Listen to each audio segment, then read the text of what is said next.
Его друга Сахеджина жестоко избивают за то, что он вступился за него. Чувствуя вину и злость, Лим Се-джин с рвением идет в спортзал, сбрасывая вес и избавляясь от ограничений. Его трансформация касается не только внешности, но и мести. И поверьте, это будет легендарно. Сахеджин спит в своей комнате. Ее мама зовет ее, потому что опаздывает в школу. Как только она просыпается, она бежит в ванну и собирается. Она надевает розовую толстовку, красится и просит у мамы форму для джиу-джитсу. Похоже, она боец. Ее мама не ходит вокруг да около и видит, что она очень старается выглядеть хорошо. Она спрашивает Сухэ-джин, нравится ли ей Си-джин. Даже ее отец присоединяется к разговору, чтобы подразнить Сухэ-джин. Это заставляет ее сильно нервничать, но она пытается не обращать внимания. Это же очевидно, не так ли? Краснея, как спелая клубника, Сухэ-джин нервно направляется к дому Лим Се-джина, сжимая в руке деньги, которые она заняла у отца. Постучав в дверь, она встречает отца Се-джина, который, еще не проснувшись, сообщает ей, что Се-джин ушел 20 минут назад. Он добавляет, что если она поторопится, то еще сможет его догнать. Она быстро бежит в школу, надеясь догнать Лим Се-джина. И ей это удается, она хватает его за пухлую шею и душит. Кроме того, она ругает его за то, что он не подождал ее, и хвалит его за то, что он спас ее, когда она чуть не попала под машину. Похоже, братан типичный зависимый от телефона дегенерат, как и большинство из населения. Пока он развлекается, Сухэ-джин не замечает, что на нее вот наедет машина. Лим Се-джин не упускает возможности и быстро спасает ее, словно он ее прекрасный принц. Он также забирает ее сумку, называя ее виновницей, и направляется в школу. Сухэ-джин очень рада и весело идет в школу вместе с ним, смеясь и хихикая. Когда они приходят в школу, Лим Се-джин направляется к своей парте, где видит, как над его одноклассником издеваются. Хулиганы сильно давят на него, требуя денег и толкают его на парту. Лим Се-джин замечает это и понимает, что весь класс игнорирует ситуацию. Хулиганы загоняют мальчика в угол, требуя, чтобы он купил им закуски. Когда он нервно объясняет, что у него нет денег, они приходят в ярость и начинают безжалостно избивать его. Крики мальчика раздражают Лим Се-джина, который без колебаний вмешивается, засовывая булочку с красной фасолью в рот одному из хулиганов и одним быстрым движением сбивая его с ног. Лим Се-джин понимает, что, возможно, переборщил. Пытаясь урезонить их, он получает сильный удар в живот. После многочисленных ударов наш мальчик Лим Се-джин все еще выглядит невозмутимым, как крутой парень. После того, как хулиган получает сильный удар, он пытается использовать стул в качестве оружия. Но Лим Се-джин легко уворачивается, несмотря на то, что его руки связаны за спиной. Услышав шум, Сахеджин направляется в класс. Она видит, что хулиган ударил Лим Се-джина по лицу. Затем Хаджин без колебаний бросается на хулигана, используя свои навыки боевых искусств. Хулиган недооценивает ее, пытается урезонить, но она без труда поднимает его в воздух и отправляет в теневой мир. В это время отец Лим Се-джина и отец Сахеджина пьют кофе в местном кафе. Отец Лим Се-джина мимоходом упоминает, что Сахеджин разбудила его сегодня утром. Он с улыбкой добавляет, что она невероятно быстрая, потому что выбежала из дома, как только услышала, что Лим Се-джин уже ушел. Это заставляет его вспомнить их детство, когда хулиганы часто приставали к Лим Се-джину. Несмотря на то, что Сахеджин была младше, она всегда заступалась за него, даже сама дралась с хулиганами и побеждала их. Отец Лим Се-джина неловко спрашивает, занимается ли она боевыми искусствами и путает слово джиу-джитсу. Отец Сахеджин смеется и поправляет его произношение, подтверждая его догадку. Хотя отец Саджуна немного смущен, он спрашивает, часто ли она дерется с парнями, принимая боевые искусства за бокс. Отец Сахеджин быстро объясняет, что это просто тренировка и ничего агрессивного. Отец Сахеджин напоминает ему, что она выглядит грубой, но внутри она нежная, как лепесток. С другой стороны, она делает все наоборот, когда сбивает хулигана с ног и прижимает его к земле. Тем временем не такой уж бедный хулиган лежит на земле с разбитым носом и плачет.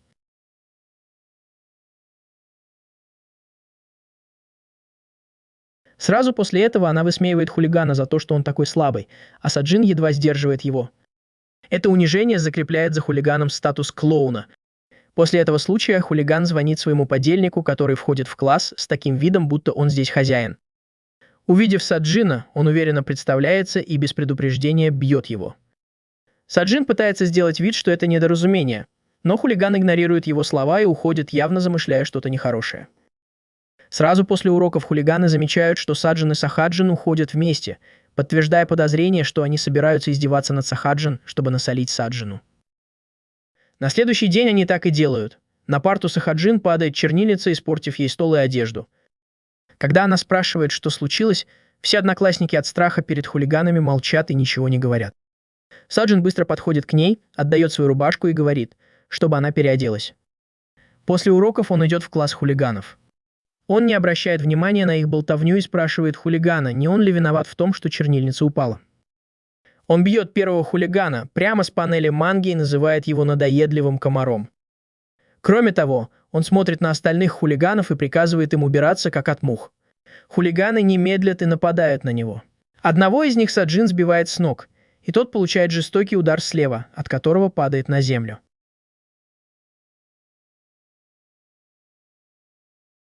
Остается только один. Последний хулиган, кажется, не очень-то обеспокоен, он встает в стойку и готовится к драке. Хотя Лим Се-джин силен, ему не хватает выносливости, что видно потому, как он пытается удержаться на ногах, а его бак почти пуст. Хулиган насмехается над ним и говорит, чтобы он просил прощения. Но Лим Се-джин игнорирует его слова и бросается на него, хватает, но, кажется, попал в ловушку. Хулиган отвечает, схватив Лим Се-джина за шею, и тот начинает задыхаться. Когда силы Лим Се-джина иссякают, и он вот потеряет сознание на сцене, появляется Сахэ-джин. Она наносит сокрушительный удар ногой, отбрасывая хулигана как муху, и тот падает на землю.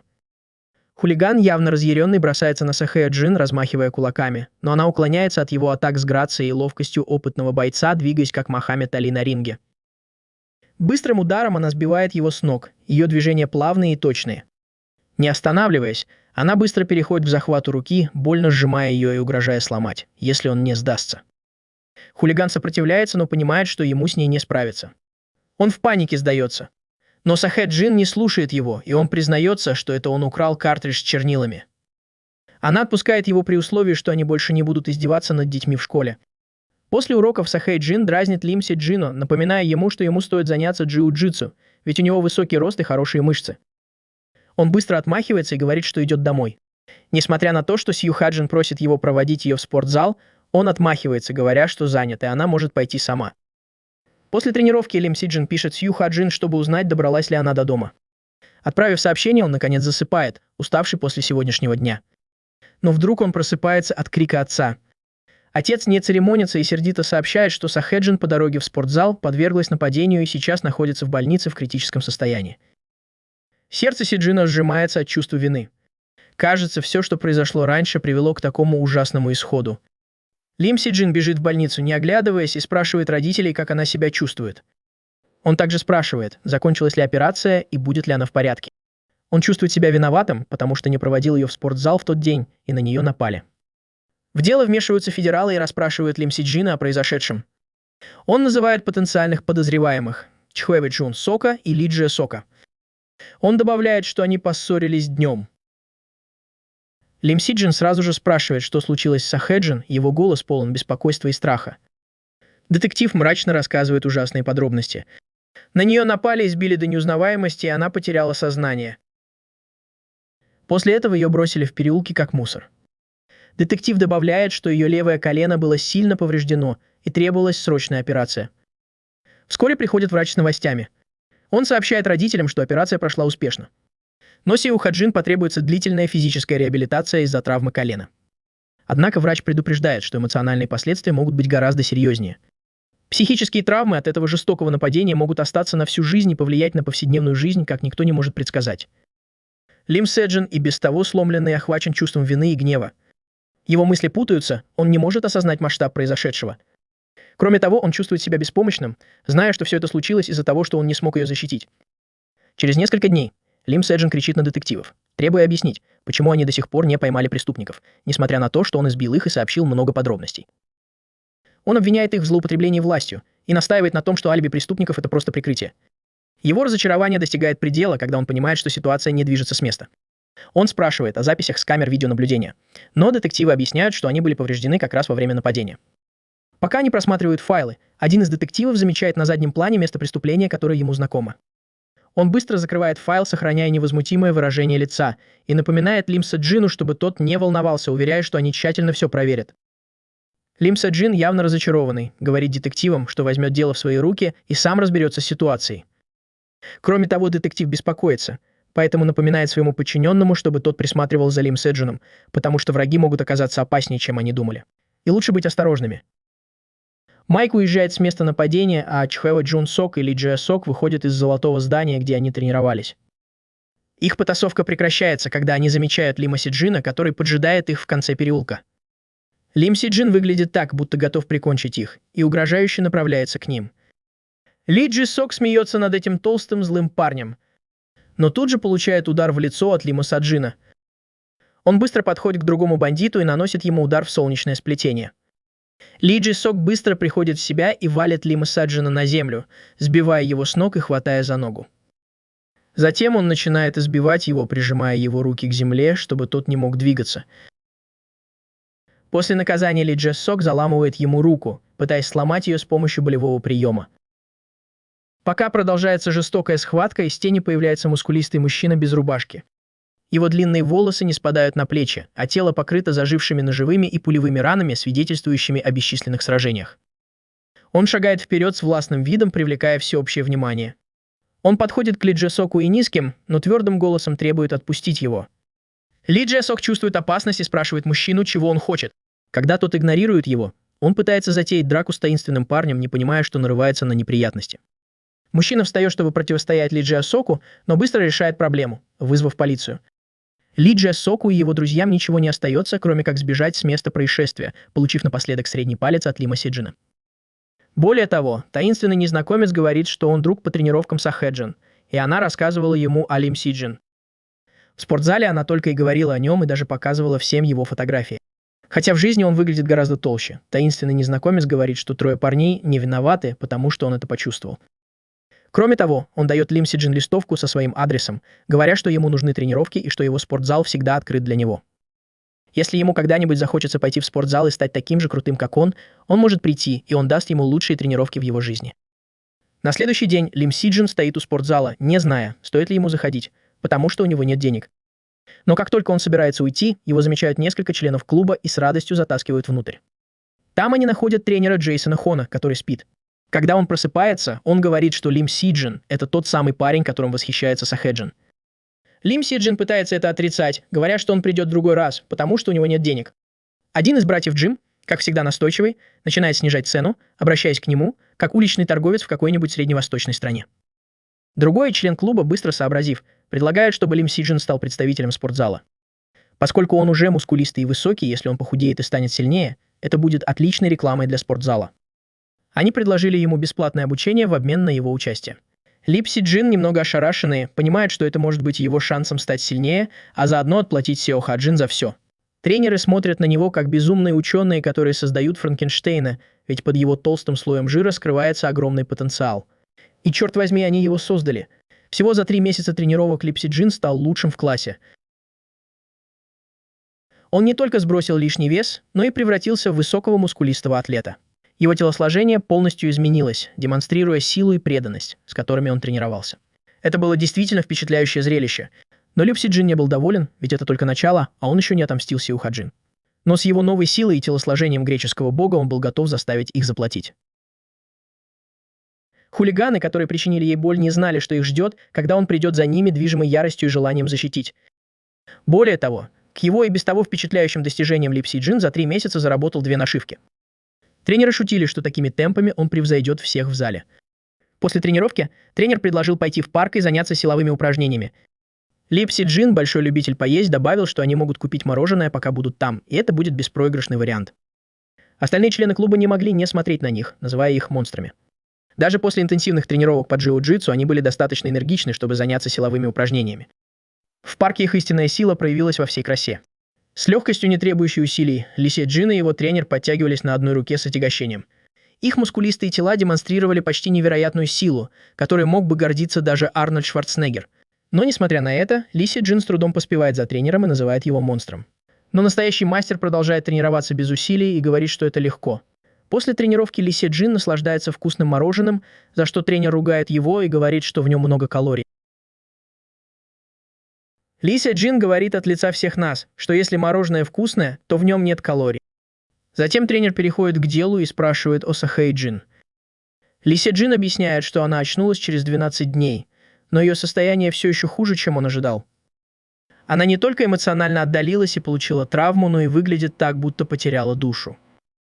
Ли Сиджин чувствует себя виноватым, считая, что он ответственен за случившееся. Поэтому он отстранился, думая, что так будет лучше. Через некоторое время семья Сахэ Джин решила переехать в новый район, чтобы сосредоточиться на ее реабилитации. Но Ли Си Джин не мог избавиться от чувства, что подвел ее. Более того, он добавляет, что расследование все еще продолжается, но результатов нет. Ли Си Джин хочет отомстить и поэтому каждый день тренируется. Он хочет стать достаточно сильным, чтобы защитить своих близких и не допустить, чтобы кто-то еще страдал, как Сахэ Джин. Тренер предупреждает его, что не стоит полагаться на боевые искусства в драке, потому что это может закончиться чьей-то смертью, но Ли Си Джин остается непреклонным. 3 месяца назад мы видим сцену в школе. Хулиганы Чхуэ Джун Сок и Ли Дже Сок планируют очередную пакость. Они обсуждают, как будут продолжать вымогать деньги у других учеников. Ли Дже Сок, все еще злясь на Ли Си Джина после их последней стычки, говорит, что нужно еще сильнее его помучить, особенно после того, как он их так сильно избил. В это время в классе Ли Дэ Сок, как обычно, занимается своими хулиганскими делами, но тут его отвлекает один из его приспешников. Он говорит, что на крыше его ждет высокий, красивый и мускулистый парень.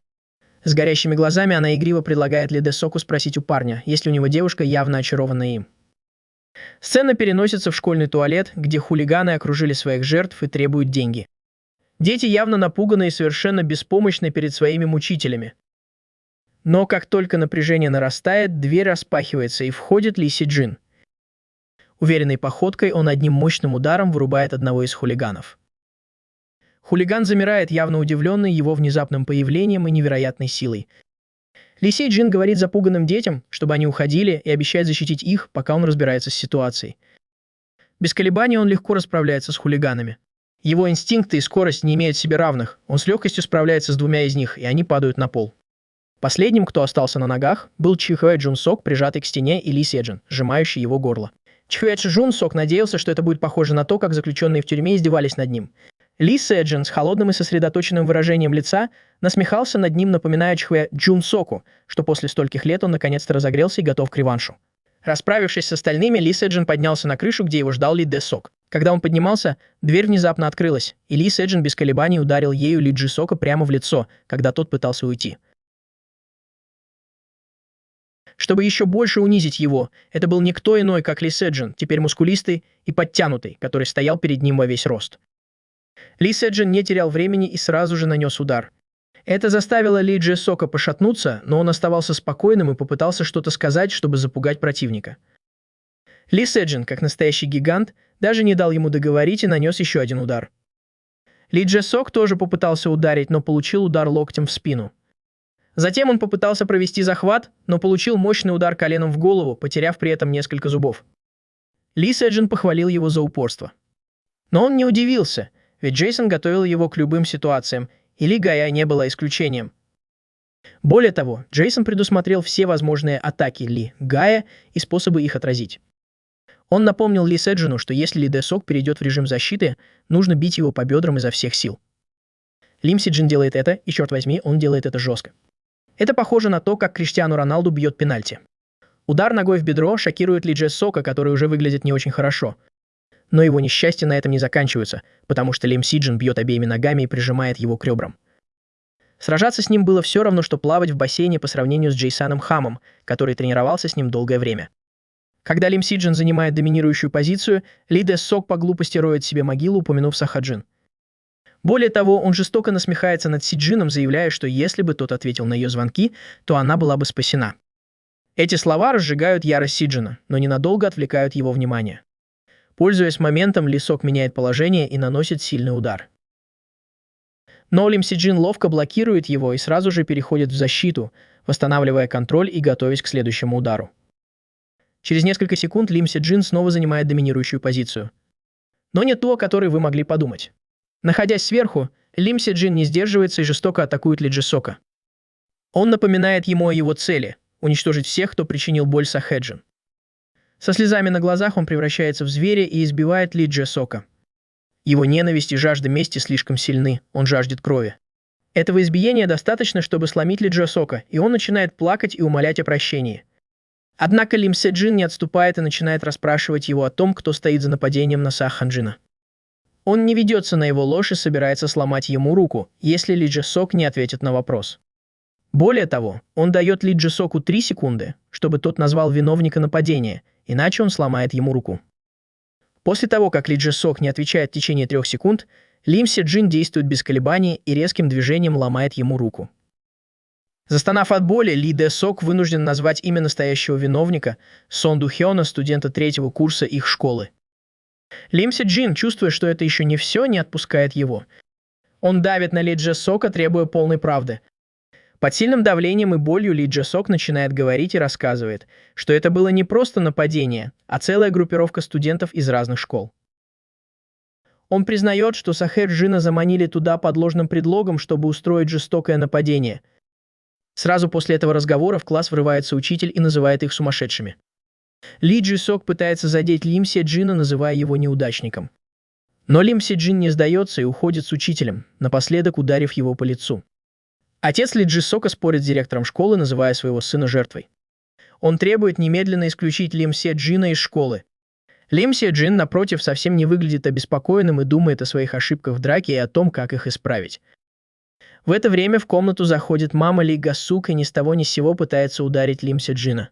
Однако Лим Се Джин, не растерявшись, дает ей отпор, и она отступает. Все, включая маму Ли Джи Сика, шокированы этой сценой.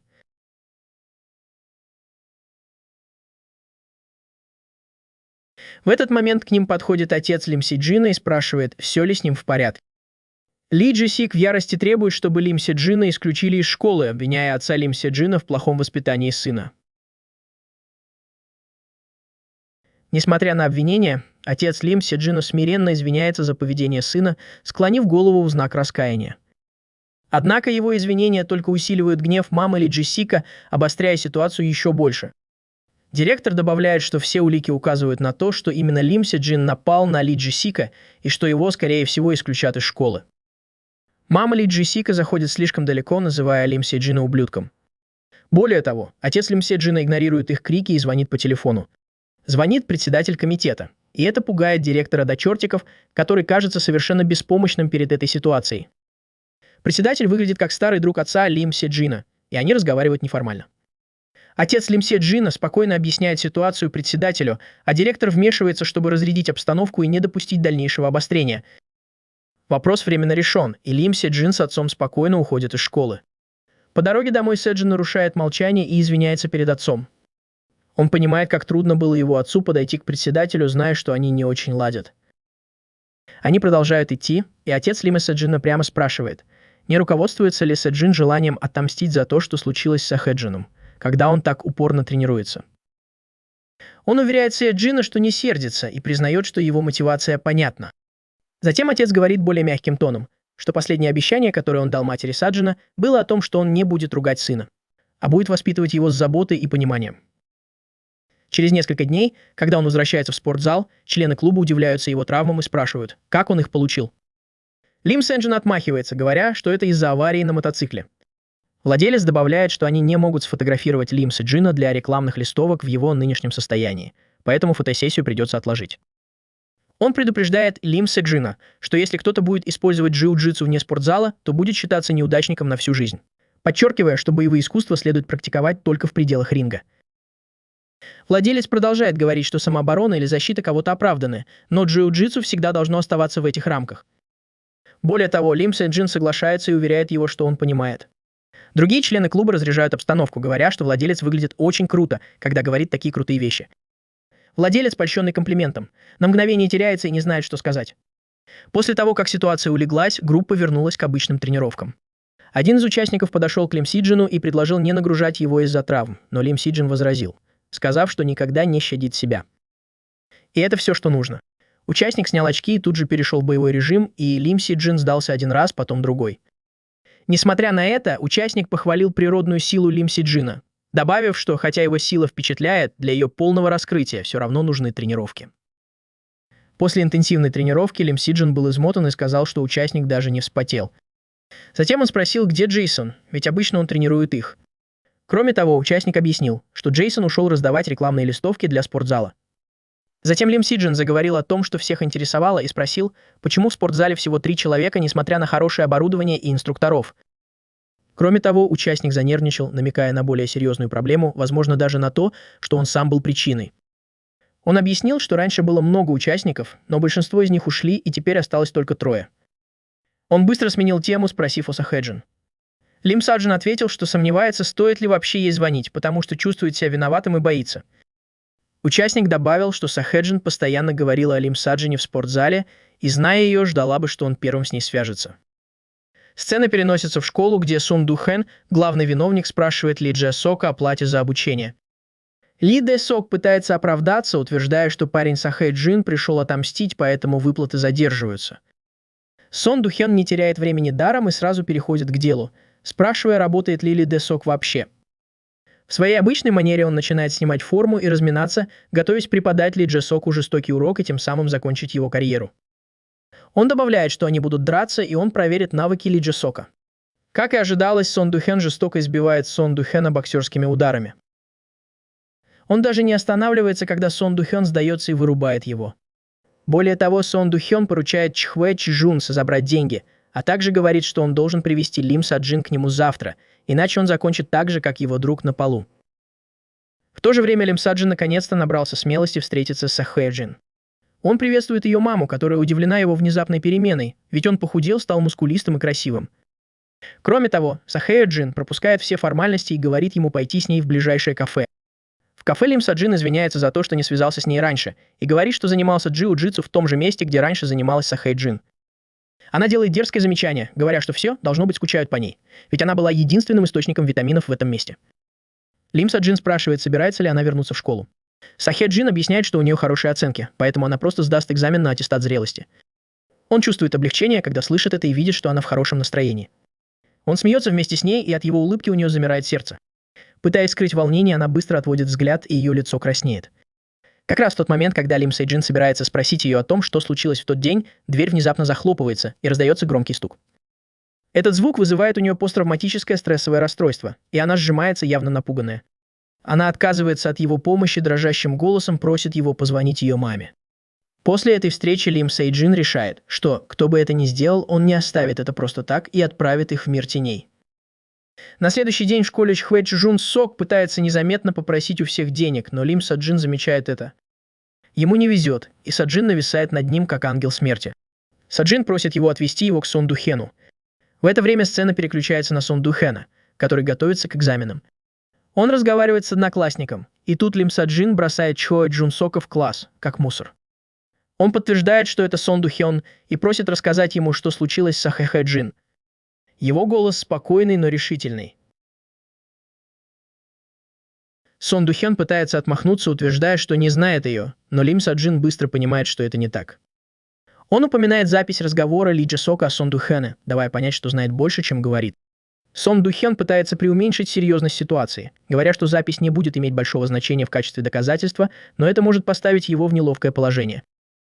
Кроме того, Лим Сэй Джин кивает, подтверждая, что не собирается привлекать полицию. Вместо этого он ясно дает понять, что собирается разобраться с таким подонком, как Сон Ду Хэн, по-своему преподав ему урок, который он не забудет. Сон Ду Хэн соглашается рассказать Лим Сэй Джину все, что знает, но с одним условием. Лим Сэй Джин должен либо получить деньги от студентов, либо победить его в честном бою. Кажется, что несмотря на то, что Сон Ду Хэн хулиган, у него все же есть какие-то моральные принципы, и он предпочитает решать проблемы честным путем, а не прибегать к грязным трюкам. Лим Сэй Джин отвечает, что он не такой бандит, как Сон Ду Хэн, и не будет злоупотреблять своей властью. Сон Ду Хэн соглашается решить вопрос в бою на следующий день. В этот момент приходит учитель и разряжает обстановку, называя его своим коллегой.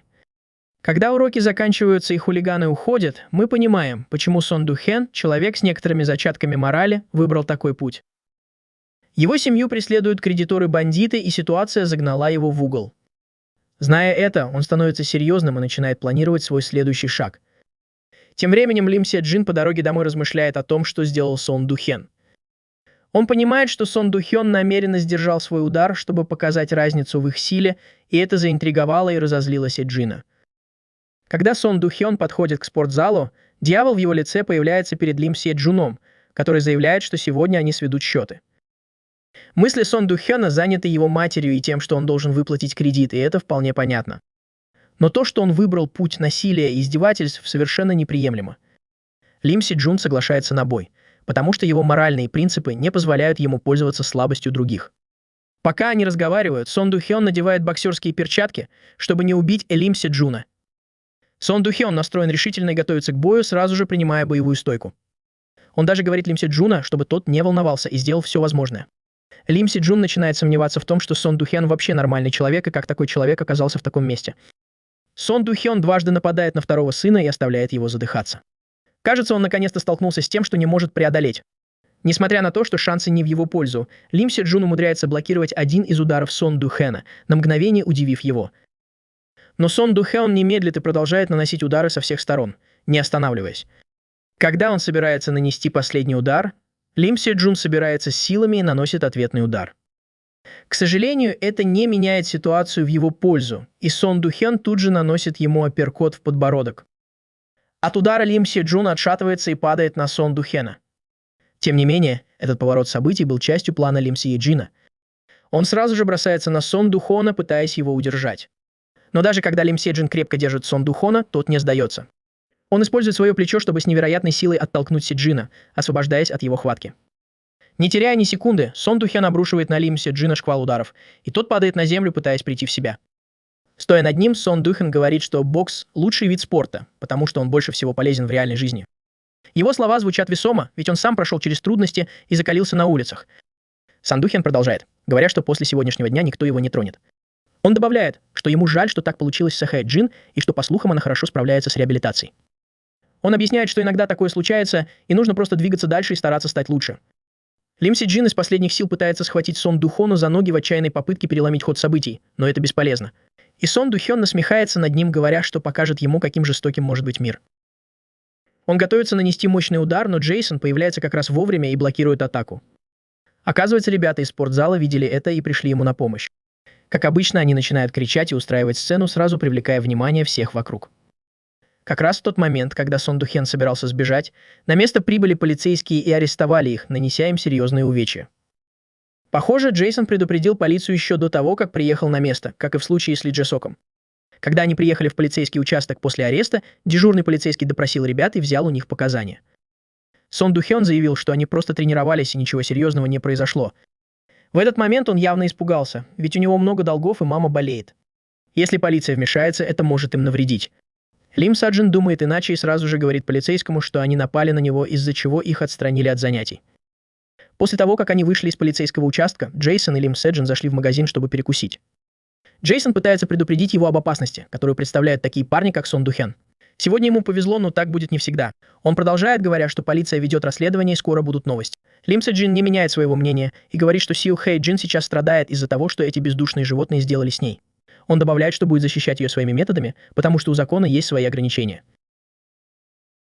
Джейсон добавляет, ухмыляясь, что Лим Се Джин только что съел пачку чипсов, так что теперь ему придется пробежать 20 километров, чтобы сжечь калории.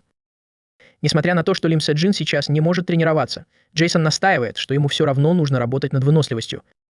Ситуация на другом конце города довольно мрачная, потому что Сон Ду Хён пытается найти деньги, чтобы заплатить за участие в турнире, в котором он должен был участвовать.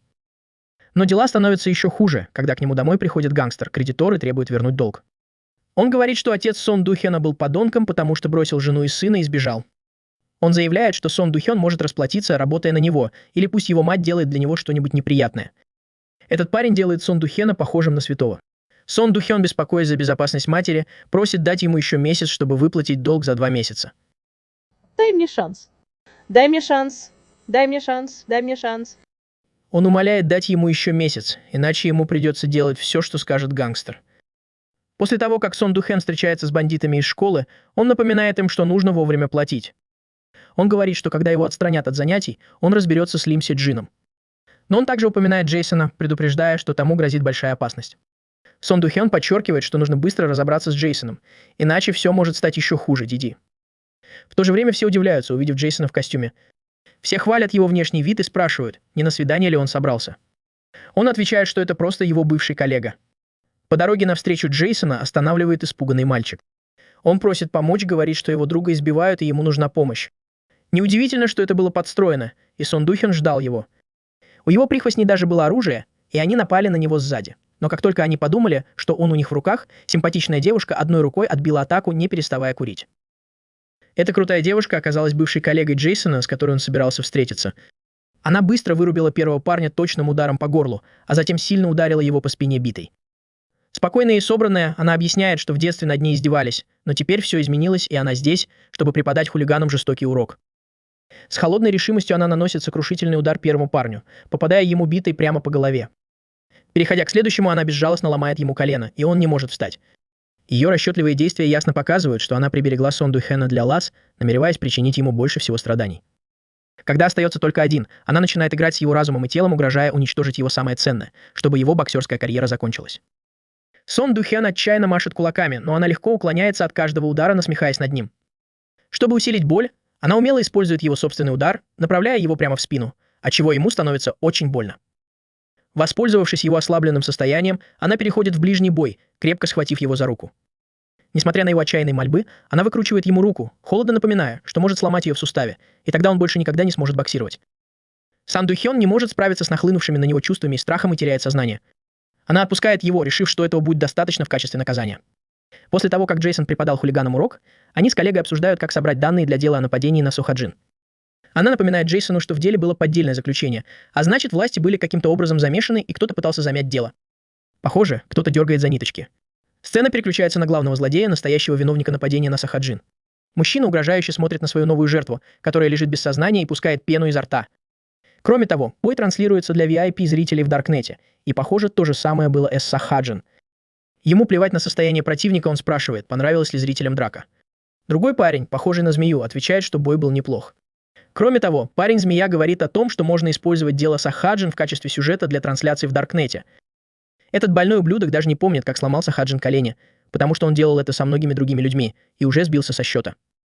С другой стороны, Джейсон и его бывшая коллега пьют соджу и закусывают в местном ресторане.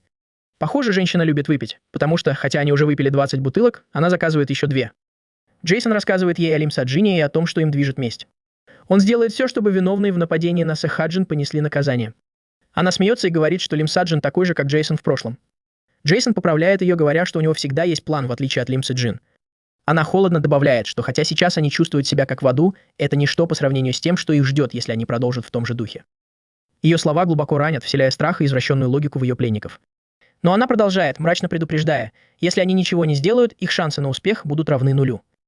Ее тон непреклонен, ясно давая понять, что это меньше из двух зол. Сцена переключается на детективов, которые тренируются в стрельбе, и их агент Зеро попадает точно в цель. Они обсуждают Лимсаджина и то, что он решил отомстить всем, кто был причастен к делу Сохаджин. Выйдя на улицу, они продолжают разговор, спрашивая о золотом офисе. Детектив добавляет, что камеры видеонаблюдения в день нападения не работали. Они понимают, что это не может быть совпадением. Младший детектив нерешительно спрашивает старшего, почему он вдруг взялся за это дело, когда начальство явно хочет его замять. Старший детектив невозмутимо отвечает, убеждая его, что быть детективом – это не просто выполнять приказы, а сохранять моральные принципы. Он добавляет, что иногда его инструкции могут противоречить указаниям начальства, и когда это происходит, младшему детективу приходится выбирать между справедливостью и подчинением. Несколько дней спустя в школе мы видим, что Лимсаджин снова затеял драку с Сон Духеном и получает отпор. Кроме того, он предупреждает Лимсаджина, что если тот снова вмешается, то ему придется драться. Позже днем, когда Лимсаджин приходит в спортзал, все спрашивают, почему он снова весь в синяках. Он отмахивается, говоря, что получил их, играя в футбол. Владелец видит, что это неправда, и вызывает Лимсаджина к себе в кабинет. Пока Лимсаджин находится в кабинете, владелец предупреждает его, что он не может использовать дзюдзюцу для уличных драк. Это должно быть только для самообороны. Хотя Саджин ценит его заботу, он решает, что это его личное дело, и он не может просить о помощи. Позже вечером, когда остальные члены клуба уходят, Лимсаджин сидит в одиночестве и обдумывает, как победить Сон Духена. Он так сосредоточен, что не замечает Джейсона, который подходит к нему. Джейсон нарушает тишину, небрежно спрашивая, собирается ли Седжин довести свою месть до конца. Седжин без колебаний отвечает утвердительно, подражая Эрену Егеру, когда тот говорит, что должен идти вперед, несмотря ни на что. Прежде чем Седжин успевает что-то сказать, Джейсон надевает боксерские перчатки на руки Седжина и без предупреждения наносит быстрый удар справа. Седжин, застигнутый врасплох, спотыкается, растерявшись. Джейсон ухмыляется и говорит, что так учится боксировать, намекая, что если Седжин действительно хочет победить, то пора расширять свой арсенал приемов. После нескольких ударов Джейсон указывает на главную проблему. Он объясняет, что Лимсаджин тратит слишком много энергии, пытаясь наносить удары без стратегии. Вместо этого он советует бить ниже и использовать кулаки как оружие, подчеркивая их силу и опасность. Кроме того, он отметил, что Лимсаджин слишком сосредоточен на борьбе, пренебрегая возможностью совмещать ее с боксом. Однако он предупредил, что выносливость, необходимая для боя в стойке, сильно отличается от той, что нужна для борьбы. В заключение он подчеркнул, что вместо того, чтобы сосредоточиться исключительно на защите и изнурять себя, Лимсаджин должен использовать любую возможность, чтобы нанести удар. Он напомнил ему, что нужно быть готовым к тейкдауну, потому что всего одно успешное движение может полностью изменить ход боя в его пользу. Лима Сиджин был силен в борьбе, и ему нужно было этим воспользоваться. Он посоветовал Лиме Сиджину сосредоточиться на том, чтобы получать удары и использовать их для борьбы. Он добавил, что каждый вечер после тренировки будет дополнительно заниматься боксом, чтобы улучшить свои навыки и выносливость. Каждый раз, когда Лима Сиджин видел Сон Духена в школе, он закипал от злости. Но он направлял эту злость на тренировки, используя ее как топливо, чтобы выкладываться еще больше. Его прогресс был очевиден, и ему наконец удалось провести успешный тейкдаун на тренировке с Джейсоном. Но Джейсон был совершенно на другом уровне. Казалось, без особых усилий он использовал тейкдаун в свою пользу и поставил Лиму Сиджина в болевой захват, еще раз доказав разницу в их навыках. Однажды после тренировки ему позвонила Сахаджин. Он удивился и сразу взял трубку. Сахаджин шутливо посмеялась над привычкой Лимы Сиджина забывать зонтики, и он смущенно признался, что только что вернулся в спортзал за своим зонтиком. После нескольких шуток и неловкого молчания между ними Сахаджин извинилась за свою реакцию в кафе. Она предложила перенести их свидание на другой день, на что Лим Саджин с готовностью согласился. Они закончили разговор, как только договорились о новой дате. С чувством решимости Сухэ Джин вычеркнула первый пункт из своего списка реабилитации. Последним пунктом в списке было возвращение к джиу-джитсу. Полной оптимизма, она решила вернуться к тренировкам и снова начать жить нормальной жизнью. На следующий день Джейсон тренирует Лим Саджина в спортзале.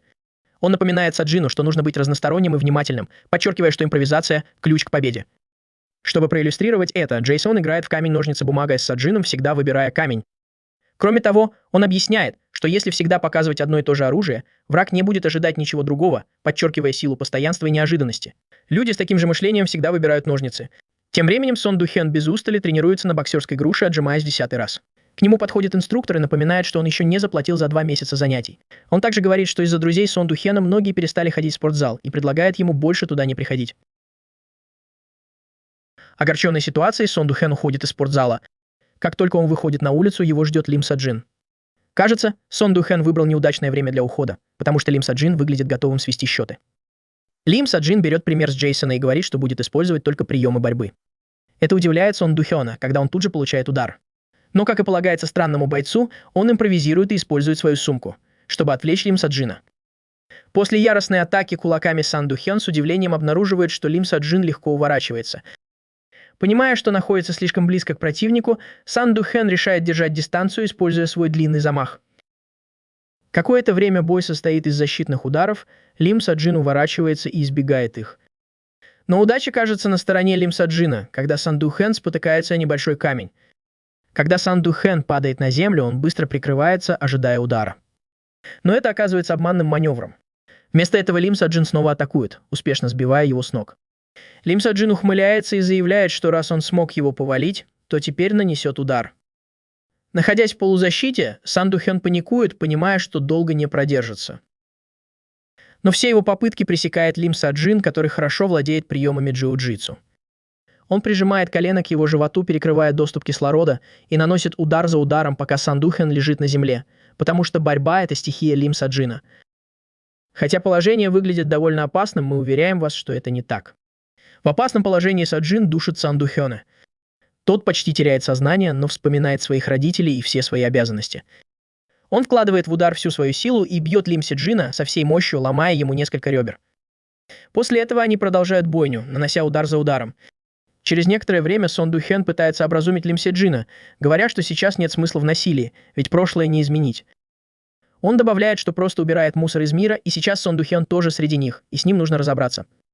Сон Духен хвалит его решимость, но наносит сокрушительный удар, завершая бой своей победой. Он продолжает, говоря, что у него тоже есть люди, которых он хочет защитить. В этот момент его прерывает одинокий гангстер. Гангстер загоняет Сон Духена в ловушку все глубже и глубже, но в неожиданный момент его сзади хватает Лим Саджин, который злится, что кто-то прервал их бой. В больнице Сахаджин сидит с врачом, который хвалит ее за быстрое выздоровление, отмечая ее жизнерадостный характер и стойкость. Сахаджин улыбается, но потом напоминает врачу, что раньше она была другой. В детстве она была плаксой, которая не могла справиться со всем. Она продолжает, объясняя, что Лим Саджин помог ей стать сильной. Каждый раз, когда она плакала, он просто стоял рядом, ничего не делая, но показывая, что ему не все равно. Одно его присутствие меняло все. Она продолжает, говоря, что каждый раз, когда она плакала, на следующий день Лим Саджин что-то предпринимал. Он часто получал травмы, ввязывался в драки и терпел побои ради нее, чтобы она не чувствовала себя одинокой. Она не хотела, чтобы он волновался, поэтому начала тренироваться, чтобы стать достаточно сильной, чтобы защитить его. Врач, пораженная самоотверженностью и храбростью Лим Саджина, захотела с ним познакомиться. Она отметила, что Лим Саджин не боится последствий своих действий и всегда ищет возможность. В этот раз такая возможность представилась, когда он схватил бандита за горло, не раздумывая, как будто это был айфон на распродаже.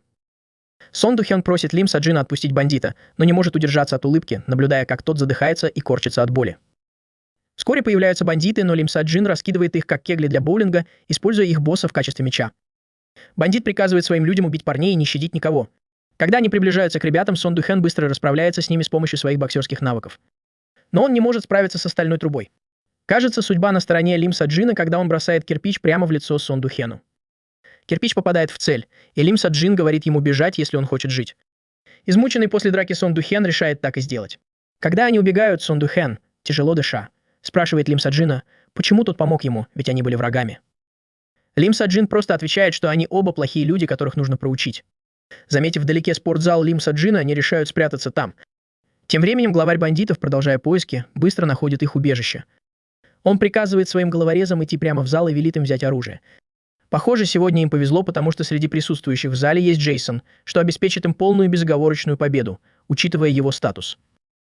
Когда бандиты врываются в зал, они требуют сказать, где парни. Джейсон игнорирует их вопросы, вместо этого просит снять обувь, предупреждая, что они запачкают маты. Это злит бандита, он плюет на пол, а потом вытирает его ботинком. Явное неуважение к Джейсону. Джейсон невозмутимо сообщает, что уже вызвал полицию. Но бандит выбивает телефон из рук Джейсона стальной трубой, и звонок становится бесполезным. Он угрожает Джейсону, но замечает на его теле несколько пулевых ранений, которые он сначала принял за ожоги от сигарет. Ему становится любопытно, кто такой Джейсон, учитывая количество шрамов на его теле. Джейсон Кули напоминает, что он пытался дать им шанс, позвонив в полицию. Но теперь, когда они перешли черту, он больше не сдерживается. Он спрашивает бандита, несовершеннолетний он или нет. Когда бандит признается, что он взрослый, Джейсон решает привлечь его к ответственности за свои действия. Он предлагает сыграть в камень-ножницы-бумагу, чтобы решить, кто прав. Бандит воспринимает это как шутку, но неохотно соглашается. Он проигрывает, потому что Джейсон выбирает бумагу, и Джейсон бьет его бумагой по лицу. Пока Джейсон развлекается с бандитами, Лим Саджин и Сон Духен сидят в потайной комнате. Сон Духен звонит своей маме и говорит ей, чтобы она спряталась, потому что кредиторы могут прийти за ней. Лим Саджин думает, что он играет в телефон, но Сон Духен поправляет его и напоминает, что он говорил матери спрятаться. Он беспокоится о безопасности Джейсона и остальных, но Лим Саджин уверяет его, что беспокоиться не о чем, потому что Джейсон монстр. В свете сложившейся ситуации Сон Духен решает признаться и рассказывает Лим Саджину все, что знает о том, что случилось с Хаджин. Он объясняет, что были соревнования по боевым искусствам, в которых участвовали несколько школ, организованные в формате турнира с разными уровнями. Чем выше уровень, тем больше плата за участие, но и риски тоже выше. Он добавляет, что в конце концов людей стали заставлять участвовать. К сожалению, жертвой в этом случае стала Сахэ Джин. Более того, она была опытной в боевых искусствах, поэтому многие хотели посмотреть на ее бой. Сон Духён продолжает, говоря, что это противоречило его моральным принципам, поэтому он ушел в тот день. Лим Саджин отвечает ему пощечиной и кричит, что он мог бы остановить это. По крайней мере, он мог бы сообщить об этом. Он добавляет, что он ничем не отличается от тех подонков, которые избили ее, и Сон Духен соглашается с этим, потому что сам выбрал такой путь. Пока они спорили, Лим Саджин и Сон Духен поняли, что бандиты уже проникли в здание. Снаружи большинство головорезов уже вооружены. Джейсон не выглядит впечатленным, когда говорит, что эти бандиты просто жалкие неудачники в игре камень-ножницы-бумага. Он даже не пытается увернуться от первого удара и просто ломает оружие голыми руками. Затем он выбивает противнику колено, оставляя его калекой. Но это только начало. Следующий бандит бросается на него, но получает удар в челюсть и остается без зубов. Босс, явно недовольный неудачей своих людей, ругает их. Он приказывает им напасть всем вместе, а не по одному, и добавляет, что они должны целиться в людей сзади и использовать их как заложников. Но у Джейсона другие планы. Он бьет одного из бандитов так, как никогда не смог бы его отец. Джейсон затягивает ремень на руках и высказывает свою ненависть к бандитам, называя их худшими из худших, потому что они используют свою силу против людей слабее их. Джейсон душит одного из бандитов ремнем, предупреждая, что любой, кто нападет на него с оружием, останется без руки или ноги.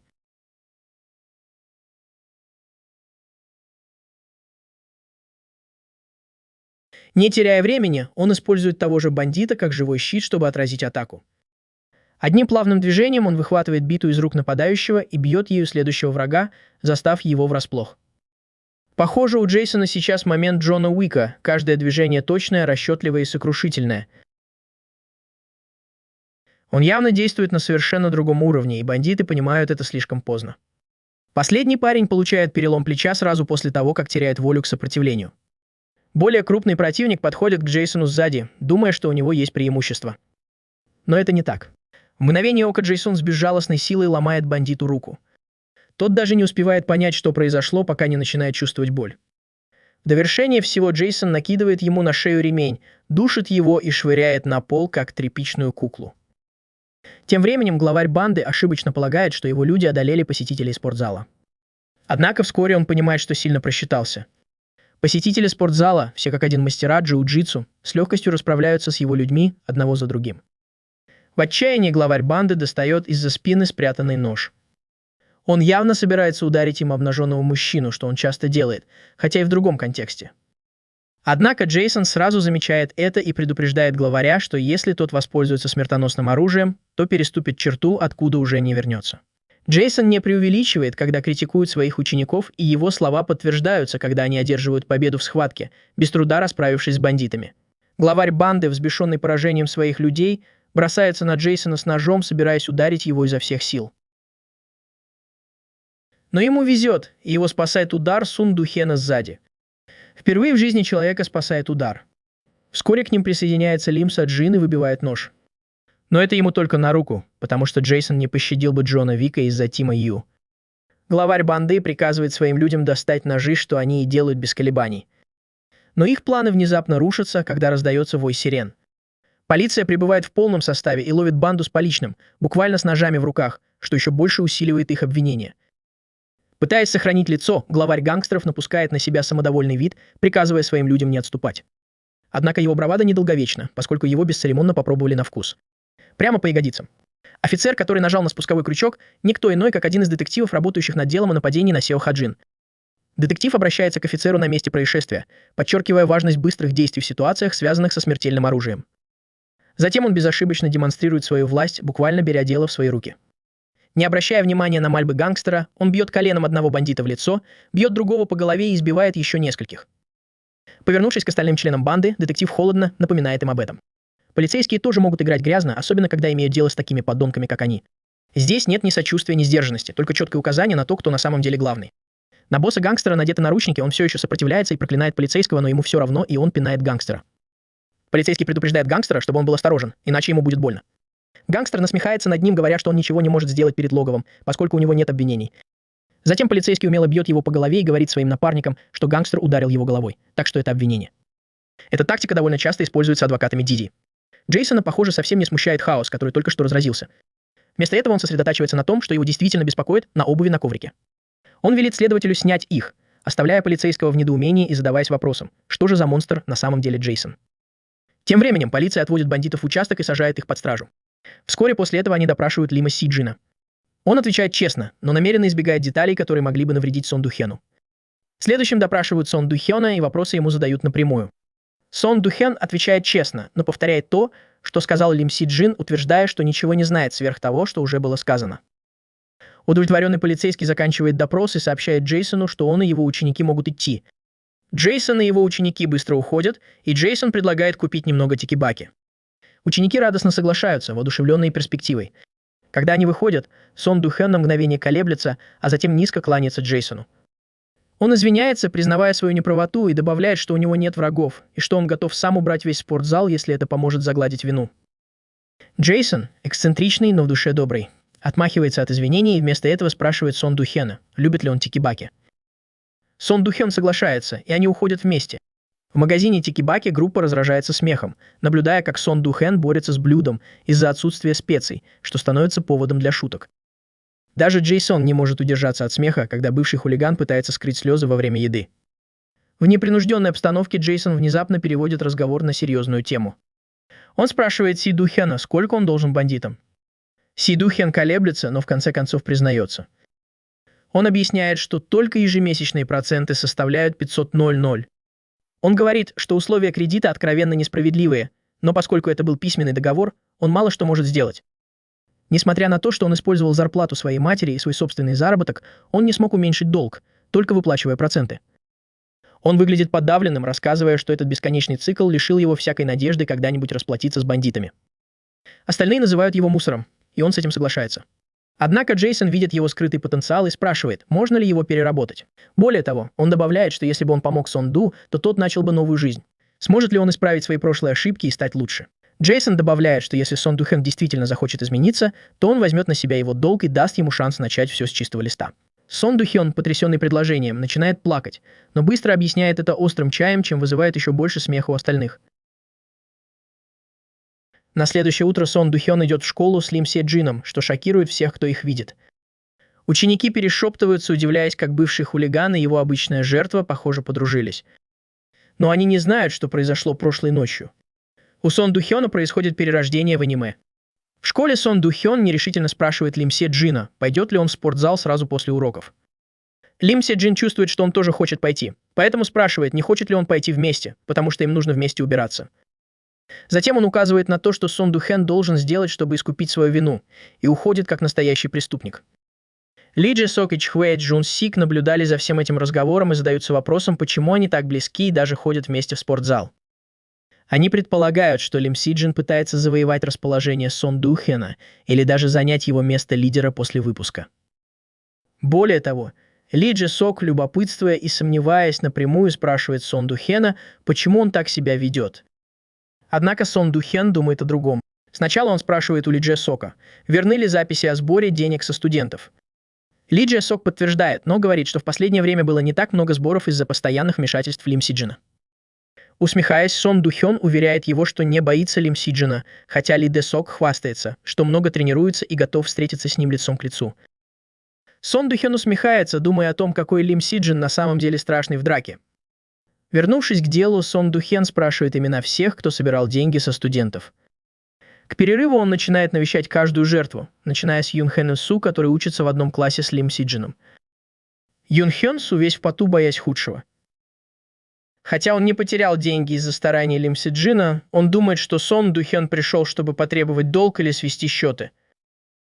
Но Сон Духэн шокирует всех, когда встает на колени перед Юн Хён Су и искренне извиняется за все свои прошлые поступки. Он вспоминает совет Джейсона.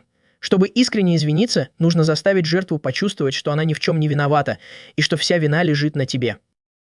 Сон Духэн так и поступает. Он отбрасывает свою гордость, опускает голову и берет на себя всю ответственность, оставляя Юн Хэн Су в полном недоумении и не находя слов. Ли Джи Сок, смущенный и расстроенный, спрашивает, почему его лидер так унизил его. Сон Духэн не тратит время на объяснение. Он строго говорит Ли Джи Соку заткнуться, давая понять, что его действия не нуждаются в оправдании. Особенно для того, кто не понимает тяжести вины и усилий, которые требуются для исправления ошибок.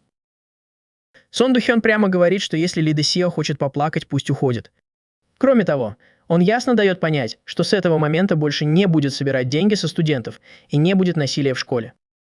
Ли Джи Сок нерешительно спрашивает, почему он принял такое решение, но получает в ответ предложение о поединке. Однако Ли Джи Сок не выдерживает и быстро уходит, поджав хвост. Ли Джи Сок даже пытается угрожать Лим Си, но получает тот же ответ. Сколько же бед может вынести один человек? С другой стороны, Сон Духэн изо всех сил старается утешить жертву, говоря, что вся вина лежит на нем, и он сделает все возможное, чтобы загладить свою вину и вернуть каждый цент, который он у них взял. Сон Духэн убеждает Юн Хён Су, что тот ни в чем не виноват, и берет на себя всю ответственность за свои прошлые поступки. Он признает, что будет сожалеть об этом до конца жизни, но обещает стать достойным старшим. Юн Хён Су, взволнованный, не решается спросить, означает ли это, что он больше не потеряет свои деньги.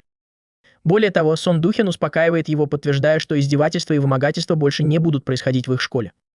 Его слова приносят чувство облегчения и надежду на лучшую атмосферу. Позже в тот же день Лим Си Джун ждет Сахэ Джин. Когда она приходит, он делает ей комплимент в своей обычной манере, шутливо говоря, что она похожа на старика. Сахэ Джин смотрит на него, раздраженный его подразниванием, и ругает его за плохое чувство юмора. Они пытаются решить, куда пойти поесть, и Лим Си Джун хитростью заставляет Сиу Ха Джин признаться, что ей нравится. Он просит ее угадать его любимое место, и когда она говорит, что это паста, она неосознанно выдает то, чего хочет. Лим Си Джун ухмыляется, когда она это понимает, а Сахэ Джин игриво шлепает его за его выходки. Они вместе идут в кафе, наслаждаясь легким снегопадом по дороге. Кроме того, они обсуждают, каким особенным был этот день, и решают насладиться Рождеством и оставить позади все негативные воспоминания, по крайней мере, на время. Продолжая с того места, где мы остановились, наш главный герой Лим Си Джун полон ярости и готов противостоять некоторым из самых влиятельных людей Кореи. На следующий день по дороге в школу Лим Си Джун вспоминает о соревновании, на котором напали на Са Хэ Джин. Ему любопытно, и он спрашивает Сон Ду Хэна о подробностях. Сон Ду Хэн объясняет, что в соревновании обычно участвуют ученики из 10 школ. Однако он признает, что ушел рано в тот день, когда напали на Са Хэ Джина, поэтому он не знает, кто это сделал. Сон Ду Хэн уточняет, что соревнования включают в себя различные мероприятия, некоторые из которых вообще не имеют правил. Он участвовал в соревнованиях по ММА, но чем опаснее и сложнее было задание, тем выше была награда. Он добавляет, что организаторы соревнований – это загадка, они действуют из тени и очень скрытны. Даже если бы Лим Си Джин присоединился к соревнованиям, узнать что-то об организаторах было бы непросто. Сан Хом предупреждает, что как только кто-то вступает в систему соревнований, это становится похоже на тюрьму. Из нее практически невозможно выбраться. Кроме того, он сказал, что человек, который планирует и управляет всеми игроками, это менеджер Ким. Это тот, кто всегда стучит, как Уолтер Уайт из «Во все тяжкие». Это я стучу. Сцена меняется, и мы видим самого дьявола-менеджера Кима. Он заходит в лифт. Двери почти закрываются, но в последний момент в лифт вбегает еще один человек. Это тот самый детектив, который арестовал бандитов в спортзале. Однако менеджер Ким об этом не знает. Несмотря на свое неведение, менеджер Ким, естественно, осторожен. Он специально нажимает кнопку другого этажа, чтобы сбить детектива с толку. Когда лифт останавливается на 19 этаже, менеджер Ким выходит и направляется к квартире 1903. Детектив, не желая упускать свою цель, тихо следует за ним. Но как только он собирается подойти ближе, у него звонит телефон, и напряжение спадает. Он отвечает на звонок, стараясь сохранять спокойствие и говорить на отвлеченные темы, чтобы не вызвать подозрений. Тем временем менеджер Ким пользуется моментом и незаметно проскальзывает в квартиру. Детектив записывает номер дома 1903 и решает проверить данные жильцов, как только вернется в участок. На другом конце провода полицейский спрашивает, слушает ли его детектив. Отвлекшись, детектив извиняется и просит повторить. И тут он слышит плохие новости. Джимовских бандитов выпустили из-за недостатка улик. В ярости детектив гадает, кто мог отдать такой приказ сверху, подозревая коррупцию или вмешательство на более высоком уровне. Решив докопаться до правды, детектив возвращается в участок, чтобы глубже изучить дело. Тем временем менеджер Ким выходит из квартиры 1903. Он прижимает телефон к уху и говорит, что в квартире теперь небезопасно и что детектив об этом знает. Соединяя точки, он понимает, что повышенное внимание, скорее всего, связано с делом Сью Хэ Джин, чего он явно не ожидал. В другом месте бандиты из спортзала вернулись в свое убежище. Хотя они и рады, что их выпустили из тюрьмы, они все еще недоумевают, почему их так быстро освободили, учитывая тяжесть обвинений. Они подозревают, что кто-то дергает за ниточки за кулисами. Их размышления прерывает появление босса в офисе, где его уже ждет главный босс. Атмосфера накаляется, когда главный босс, явно разочарованный, начинает отчитывать их. Он напоминает бандитам о своих предыдущих приказах оставить незаконную деятельность и спрашивает, почему они продолжают ему перечить. Его тон не оставляет места для оправданий, ясно давая понять, что такое поведение недопустимо. Бандит пытается выкрутиться, говоря, что все зависит от точки зрения человека. Но босс не обращает внимания на его болтовню и швыряет в него пепельницу. Более того, босс спрашивает, почему он до сих пор возится с контрактами и причиняет людям боль. Наконец он переходит к главному и просит контракт отца Сон Дэ Хёна. К удивлению, там присутствует еще одно знакомое лицо. На главном офисном кресле сидит никто иной, как Шин Сю Хэн, знакомая Джейсона. Она выглядит очень влиятельной, даже признается, что помогла им выбраться из тюрьмы, чтобы получить то, что хотела. Она красива и умна. Но сейчас она собирается задать гангстеру хорошую трепку. Шин Сю Хэн, не теряя времени, переходит к сути дела, обращаясь к ситуации со своей характерной прямотой. Она небрежно упоминает, что Джейсон попросил ее об услуге, и ее слова звучат резко и непреклонно. Гангстер, явно недооценивая ее, совершает роковую ошибку, называя ее шлюхой. В ответ она тут же получает по заслугам. В него летит цветочный горшок, и он ошеломленно замирает. Пытаясь сохранить лицо, гангстер пытается отшутиться и ответить. Но его усилия приводят лишь к тому, что он получает мощный удар. Сухён ослепляет его, накинув куртку ему на лицо, и прежде чем он успевает прийти в себя, наносит ему идеально точный удар ногой в голову. От удара он падает на землю, как костяшка домино, и больше не пытается спорить. Шин Сухён с непревзойденной точностью и элегантностью прыгает на поверженного гангстера и коленом бьет его в грудь. От удара он задыхается, но его высокомерие берет верх. Он снова осмеливается назвать ее шлюхой, явно не усвоив урок. Это становится последней каплей. Не раздумывая, она наносит ему сокрушительный удар кулаком, целясь в голову. Каждый удар заставляет его замолчать, и этот разговор заканчивается, не оставляя места для неуважения. Бандит в последней попытке ударить Шин Сухен замахивается кулаком. Но ее реакция молниеносна, и она легко уворачивается, заламывает ему руку и ломает ее. Раздается отвратительный хруст, и она холодно произносит: «Я преподам тебе урок, который ты никогда не забудешь». Пока бандит кричит, Шин Сухен заметно раздражается. Она жестом приказывает одному из своих людей заткнуть его. После недолгих раздумий они решают, что самым унизительным будет засунуть ему в рот грязные носки и заклеить их скотчем. Комната наполняется приглушенными криками, а Асухион продолжает свой жестокий урок, методично ломая ему пальцы один за другим. Наконец она останавливается и снова требует контракт. На этот раз бандит, сломленный, соглашается на все их требования. Довольная Шин Сухен звонит Джейсону и передает телефон дрожащему бандиту. После короткого разговора Джейсон сообщает хорошие новости Сон Духену. Проблема с долгом решена. Более того, он обещает предоставить юридически заверенную расписку, чтобы Сон Духен мог лично передать ее своей маме. Джейсон, понимая важность момента, в шутку советует Духену не торопиться и помыть швабру в ванной, намекая на то, что он может расчувствоваться. Наедине в ванной Сон Духен отправляет маме радостную новость. Он облегченно вздохнул и разрыдался, как ребенок, наконец-то освободившийся от удушающей хватки долгов. После ужина Ли, Саджин и Сон Духен ушли вместе. Саджин, не теряя времени, сразу спросил, знает ли Духен все школы, участвующие в конкурсе. Сон Духен кивнул, признавшись, что знает все школы, но личности организаторов остаются тайной. Сиджин смело заявил о своем плане или скорее о его отсутствии, сказав, что он собирается выследить всех участников и избить их до полусмерти. Духен, как голос разума, вернул его к реальности и спросил, как он собирается справиться со всеми в одиночку. Затем он предложил более стратегический подход, нацелившись сначала на более слабые школы, чтобы набраться сил.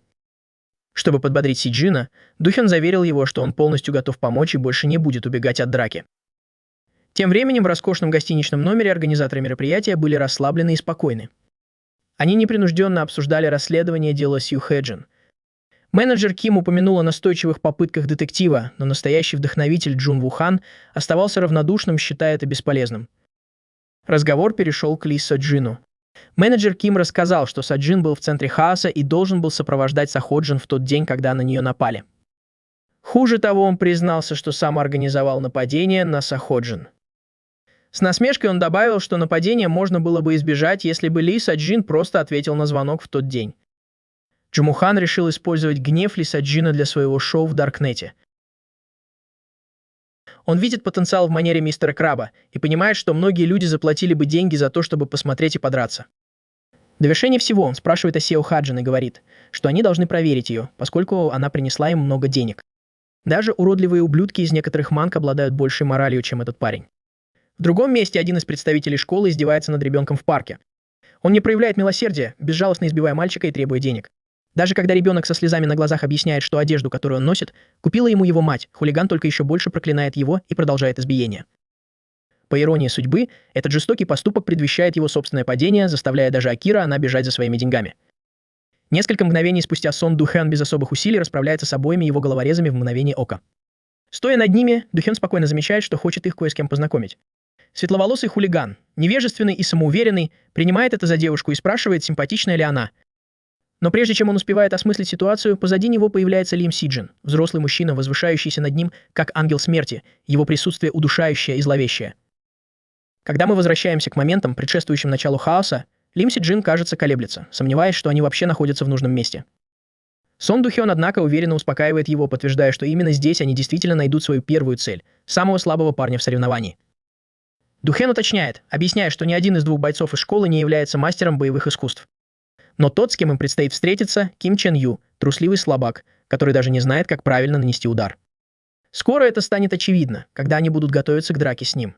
Однако Гюхэн предупреждает Сиджина об одном из учеников школы, настоящем атлете и чудовищном бойце. Он советует Сиджину сосредоточиться на тренировках и оставить этого противника на потом, так как сейчас он ему не по зубам. Сиджин внимательно слушает, мысленно готовясь к предстоящим боям. Он добавляет, что Се-Джину нужно сделать все возможное, чтобы победить, даже если придется использовать нечестные приемы. Се-Джин так и поступает, когда мы возвращаемся к сцене. Он отправляет Ким Чон Ю в теневой мир. После одного удара хулиган теряет сознание, что подчеркивает его статус беты. Несмотря на его грубый вид и участие в соревнованиях, ясно, что он всего лишь боксерская груша для других. Се-Джин поворачивается к мальчику, которого обижали, и спрашивает, все ли с ним в порядке. Он говорит мальчику, что не стоит привыкать к тому, что его обижают, и нужно научиться давать отпор. Жизнь может быть трудной, и иногда нужно приложить усилия, чтобы получить то, что ты хочешь и в чем нуждаешься. Затем Се-Джин снимает куртку и отдает ее мальчику, говоря, что можно просить о помощи, но не стоит вечно полагаться на других. Нужно научиться бороться за себя. После короткого разговора Се-Джин поворачивается к хулигану, который начинает приходить в себя. Се-Джин ускоряет процесс, вырвав у него пирсинг из носа, отчего хулиган кричит от боли. Прежде чем хулиган успевает что-то сказать, Се-Джин затыкает ему рот жестоким ударом кулака. Задира начинает визжать, как свинья, и плакать над своей дорогой одеждой, но Се-Джин разрывает ее на нем в клочья. Как настоящий крутой парень, Се-Джин бьет его кулаком каждый раз, когда тот пытается заговорить, заставляя рассказать о случившемся с Сю Ха-Джин. Он требует, чтобы Задира рассказал все, что знает, включая имена всех участников. Се-Джин, охваченный яростью, продолжает бить Задиру после каждого предложения, показывая свое превосходство. Задира заикается с каждым ударом, выплевывая все больше подробностей, и начинает подробно рассказывать о случившемся. Во-первых, он говорит, что Сео Хэ-Джина привел на соревнование один из его одноклассников. Когда она пришла на место, Джун Вухан, организатор соревнований, объявил, что Сео Хэ-Джин мастер джиу-джитсу и будет сражаться с 4 разными противниками. В первом раунде, объясняет он, Сео Хэ-Джин дрался с Ким Чон Уном, тем самым Задирой, которого только что победил Се-Джин. Ким Чон Ун не путать с Ким Чон Уном, который запугивает целую страну. Пока Се-Джин слушает, его хватка становится крепче, и он требует больше информации, желая понять, что произошло с Сео Хэ-Джином. Как и ожидалось, Сео Хэ-Джин быстро с ним расправился и оставил его серьезным дефицитом ауры. Когда мы возвращаемся к событиям перед боем, Сео Хэ-Джин думает, что Лим Се-Джин находится на месте соревнований. Джун Вухан, организатор мероприятия, говорит ей, что ей нужно всего лишь провести 4 боя, и если она выиграет, то ее больше не будут доставать в школе. Однако Сэнджу игнорирует угрозу и пытается уйти, чувствуя, что назревают неприятности. Когда она уже собиралась уходить, Цзюнь Ухань приказал своему охраннику привести Се-Джин на соревнования, потому что Се-Джин не хотела участвовать. Хэ-Джин пришлось драться. Во время первого боя Ким Джон Ю, слабый хулиган, быстро проиграл с Хэ-Джин. Все, что он делал, оборачивалось против него, и после жестокого избиения он потерял сознание. Но он очнулся как раз к началу второго боя. Во втором бою Сахэ-Джин сражалась с Лим Джон Хэном, кикбоксером. Он издевался над Сахэ-Джин все время. Он жестоко бил ее ногами по ногам, причиняя ей невыносимую боль, но она терпела, пока не закончилось время. Но худшее было впереди. В третьем бою ей предстояло сразиться с Ли Янганом, одноклассником Ким Джон Уна, о котором Сон Ду Хэн предупреждал Саджин. Ли Янган был настоящим монстром на ринге, и Сахэ-Джин предстояло столкнуться с самым жестоким испытанием в своей жизни. В настоящем времени врач спрашивает Сахэ-Джин, помнит ли она, что произошло в тот день. Хэ-Джин беспокоится, что случится, если Лим Саджин узнает о произошедшем. Она клянется сохранить все в тайне ради них обоих, но ее опасения не напрасны. Тем временем Саджин собирается убить Ким Джон Ю, который рассказал ей ужасные подробности того, что произошло во время соревнований. Ли Янган избил Сахэ-Джин до полусмерти, не думая о последствиях. Несмотря на травму, Сахэ-Джин решила сохранить все в тайне, думая, что сможет справиться сама и защитить Саджин от боли. Но ее решимость вот-вот будет сломлена, потому что Саджин намерен выяснить правду и не позволит ей страдать молча. Скоро станут известны последствия соревнований и причиненная ей боль, и Саджин не остановится ни перед чем, чтобы виновные понесли наказание. В воспоминаниях из прошлого, после изнурительного дня в спортзале, Джейсон предлагает Сон Ду Хэну воспользоваться боксерской грушей в спортзале для тренировок, но взамен просит об услуге. Джейсон просит Сон Ду Хэну присматривать за Ли Саджин, особенно когда тот вот потеряет контроль. Более того, он убеждает его вмешаться и образумить Саджина, когда тот вот переступит черту. Эта просьба оказывается очень кстати, когда мы видим, что Саджин собирается убить Ким Джон Ю. Сон Ду Хэн пытается оттолкнуть Саджина, но тот охвачен яростью и нападает даже на Сон Ду Хэна. Не видя другого выхода, Сон Ду Хэн прибегает к старому доброму способу и наносит Саджину сильный удар, который наконец приводит его в чувство. Успокоившись, Саджин спрашивает о подробностях последнего матча. В финале он сражался не с кем иным, как с Чжун Уханом, организатором всего турнира. Но как только Ким Джон Ю собирался рассказать, телохранитель директора Кимов вырубил его. Телохранитель напомнил, что Ким Джон Ю подписал соглашение о неразглашении и ясно дал понять, что некоторые вещи нельзя раскрывать. Внезапное появление директора Кимов явно шокирует Сон Духена, и он спрашивает, зачем тот пришел. Режиссер Ким объясняет, что его работа – держать игроков в узде. Затем он поворачивается к Саджину и спрашивает, не хочет ли тот отомстить. Однако Саджин не отвечает на его вопросы, хватает режиссера за горло, его ярость снова закипает. Из-за высокого роста телохранителя режиссера Джи ухмыляется, видя, как Саджин пытается его запугать. Он объясняет, что соревнования – это прежде всего деньги, и Суха Джин, школьница, которая была и красивой, и талантливой, использовалась для получения максимальной прибыли. Телохранитель демонстрирует свою огромную силу, и даже Сон Ду Хён выглядит рядом с ним новичком. Но главная угроза – это подготовка режиссера. Он раскрывает свой дьявольский план, заявляя, что Лим Джон Хэн, который раньше дрался с Сахэ Джин, теперь направляется к ней домой. Времени остается все меньше, и когда мы переносимся в настоящее, мы видим, что тот же Лим Джон Хэн следит за Сахэ Джин возле ее дома. Несмотря на все пережитые травмы, кажется, что кошмар еще не закончился. План режиссера разворачивается, и опасность для Сахэ Джин становится все более реальной. Пока режиссер Ким объясняет ситуацию, Си Джин выбегает из комнаты, не сказав ни слова. Кажется, он действовал инстинктивно, быстрее, чем мог сообразить. Даже Сон Ду Хэн не замечает, что Си Джин ушел, и продолжает говорить, как будто тот все еще здесь. Между тем, возле дома Сахэ Джин Лим Джон Хэн прячется в тени, его глаза полны ненависти. Кажется, он затаил на нее глубокую обиду, но она не подозревает об опасности, которая приближается все ближе. В самый отчаянный момент появляется ее отец, который прибежал сюда после тяжелой пробежки и провожает ее в безопасное место. По пути Лим Си Джин звонит Сью Хэджин, его голос звучит обеспокоенно. Ясно, что он бежал так же быстро, как и ее отец, чтобы убедиться, что она в безопасности. Даже когда Сахэ Джин благополучно заходит в дом, Лим Чон Хэн не уходит. Он, как змея, кружит вокруг жилого комплекса, собирая информацию, в том числе на каком этаже она живет, и передает ее директору Киму. В парке Сон Ду Хэн, хоть и ранен, умудряется задержать телохранителя директора Кима на достаточно долгое время, чтобы Сахэ Джин смогла обеспечить безопасность Хэджин. Когда телохранитель уходит, директор Ким переключает внимание на Сон Ду Хэна, обсуждая соглашение о конфиденциальности и другие вопросы. Тем временем, за пределами жилого комплекса, где живет Сахэ Джин, Лим Чон Хён закуривает сигарету и сталкивается лицом к лицу с неким иным, как Лим Саджуном. Когда Саджун поднимает упавшую сигарету, он замечает накачанные ноги Чон Хэна и начинает расспрашивать его, интересуясь его тренировками. Не раскрывая своих истинных намерений, Си Джин осторожно пытается узнать информацию о человеке, который следит за Хэджин. Чон Хан, ничего не подозревая, теряет бдительность. Это все, что нужно Саджуна. В одно мгновение он наносит сокрушительный удар кулаком по голове Чон Хёна, и тот падает на землю, как младенец. Становится очевидно, что верхняя часть тела Чон Хэна гораздо слабее нижней. Видимо, он тренирует только ноги, в отличие от большинства из населения. Чон Хэн с трудом поднимается на ноги и прибегает к своему коронному приему, нанося удары ногами, как Эдди Гордо в Теккене. Но Си Джин, проявив свою способность приспосабливаться, отвечает самым эффективным способом, каким только может, нанося мощный удар прямо в пах Чон Хэну. Каждый мужчина, который это видел или слышал об этом, чувствует фантомную боль глубоко внутри. Чон Хэн падает, его уверенность и физическая сила подорваны, а Си Джин нависает над ним, готовый выбить правду о его причастности к Сахэ Джину. От удара Чон Хэн лежит в луже крови, не в силах произнести ни слова. Пользуясь моментом, Ли Си Джин с силой наступает на голову Чон Хэна, демонстрируя свое превосходство и неуважение, словно заставляя его подчиниться. Ледяным тоном Си Джин называет свое имя, отчего у Чон Хэна пробегает холодок по спине. Чон Хэн отчаянно пытается выкрутиться, заявляя, что ничего не знает, и настаивая, что он просто любитель фитнеса. Но Саджин не верит в эту чушь. Не раздумывая, он наносит еще один сокрушительный удар по голове Чон Хэна, заставляя его замолчать. Пока продолжается драка, Чон Хэн немного приходит в себя и уворачивается от следующего удара – Си Джина. Он отвечает серией ударов, несколько из которых попадают в цель. Но когда он замахивается для удара ногой, воспоминание о недавнем ударе Си Джина останавливает его, и на его лице появляется нерешительность. Си Джин с легкостью блокирует большинство ударов, ожидая подходящего момента для ответного выпада. Однако Чон Хён застает его врасплох мощным ударом ногой, нанося его точно и сильно. Силы удара хватает, чтобы Си Джин потерял сознание, и он остается лежать на земле без сознания. Увидев Си Джина беззащитным, Чон Хён начинает думать о мести.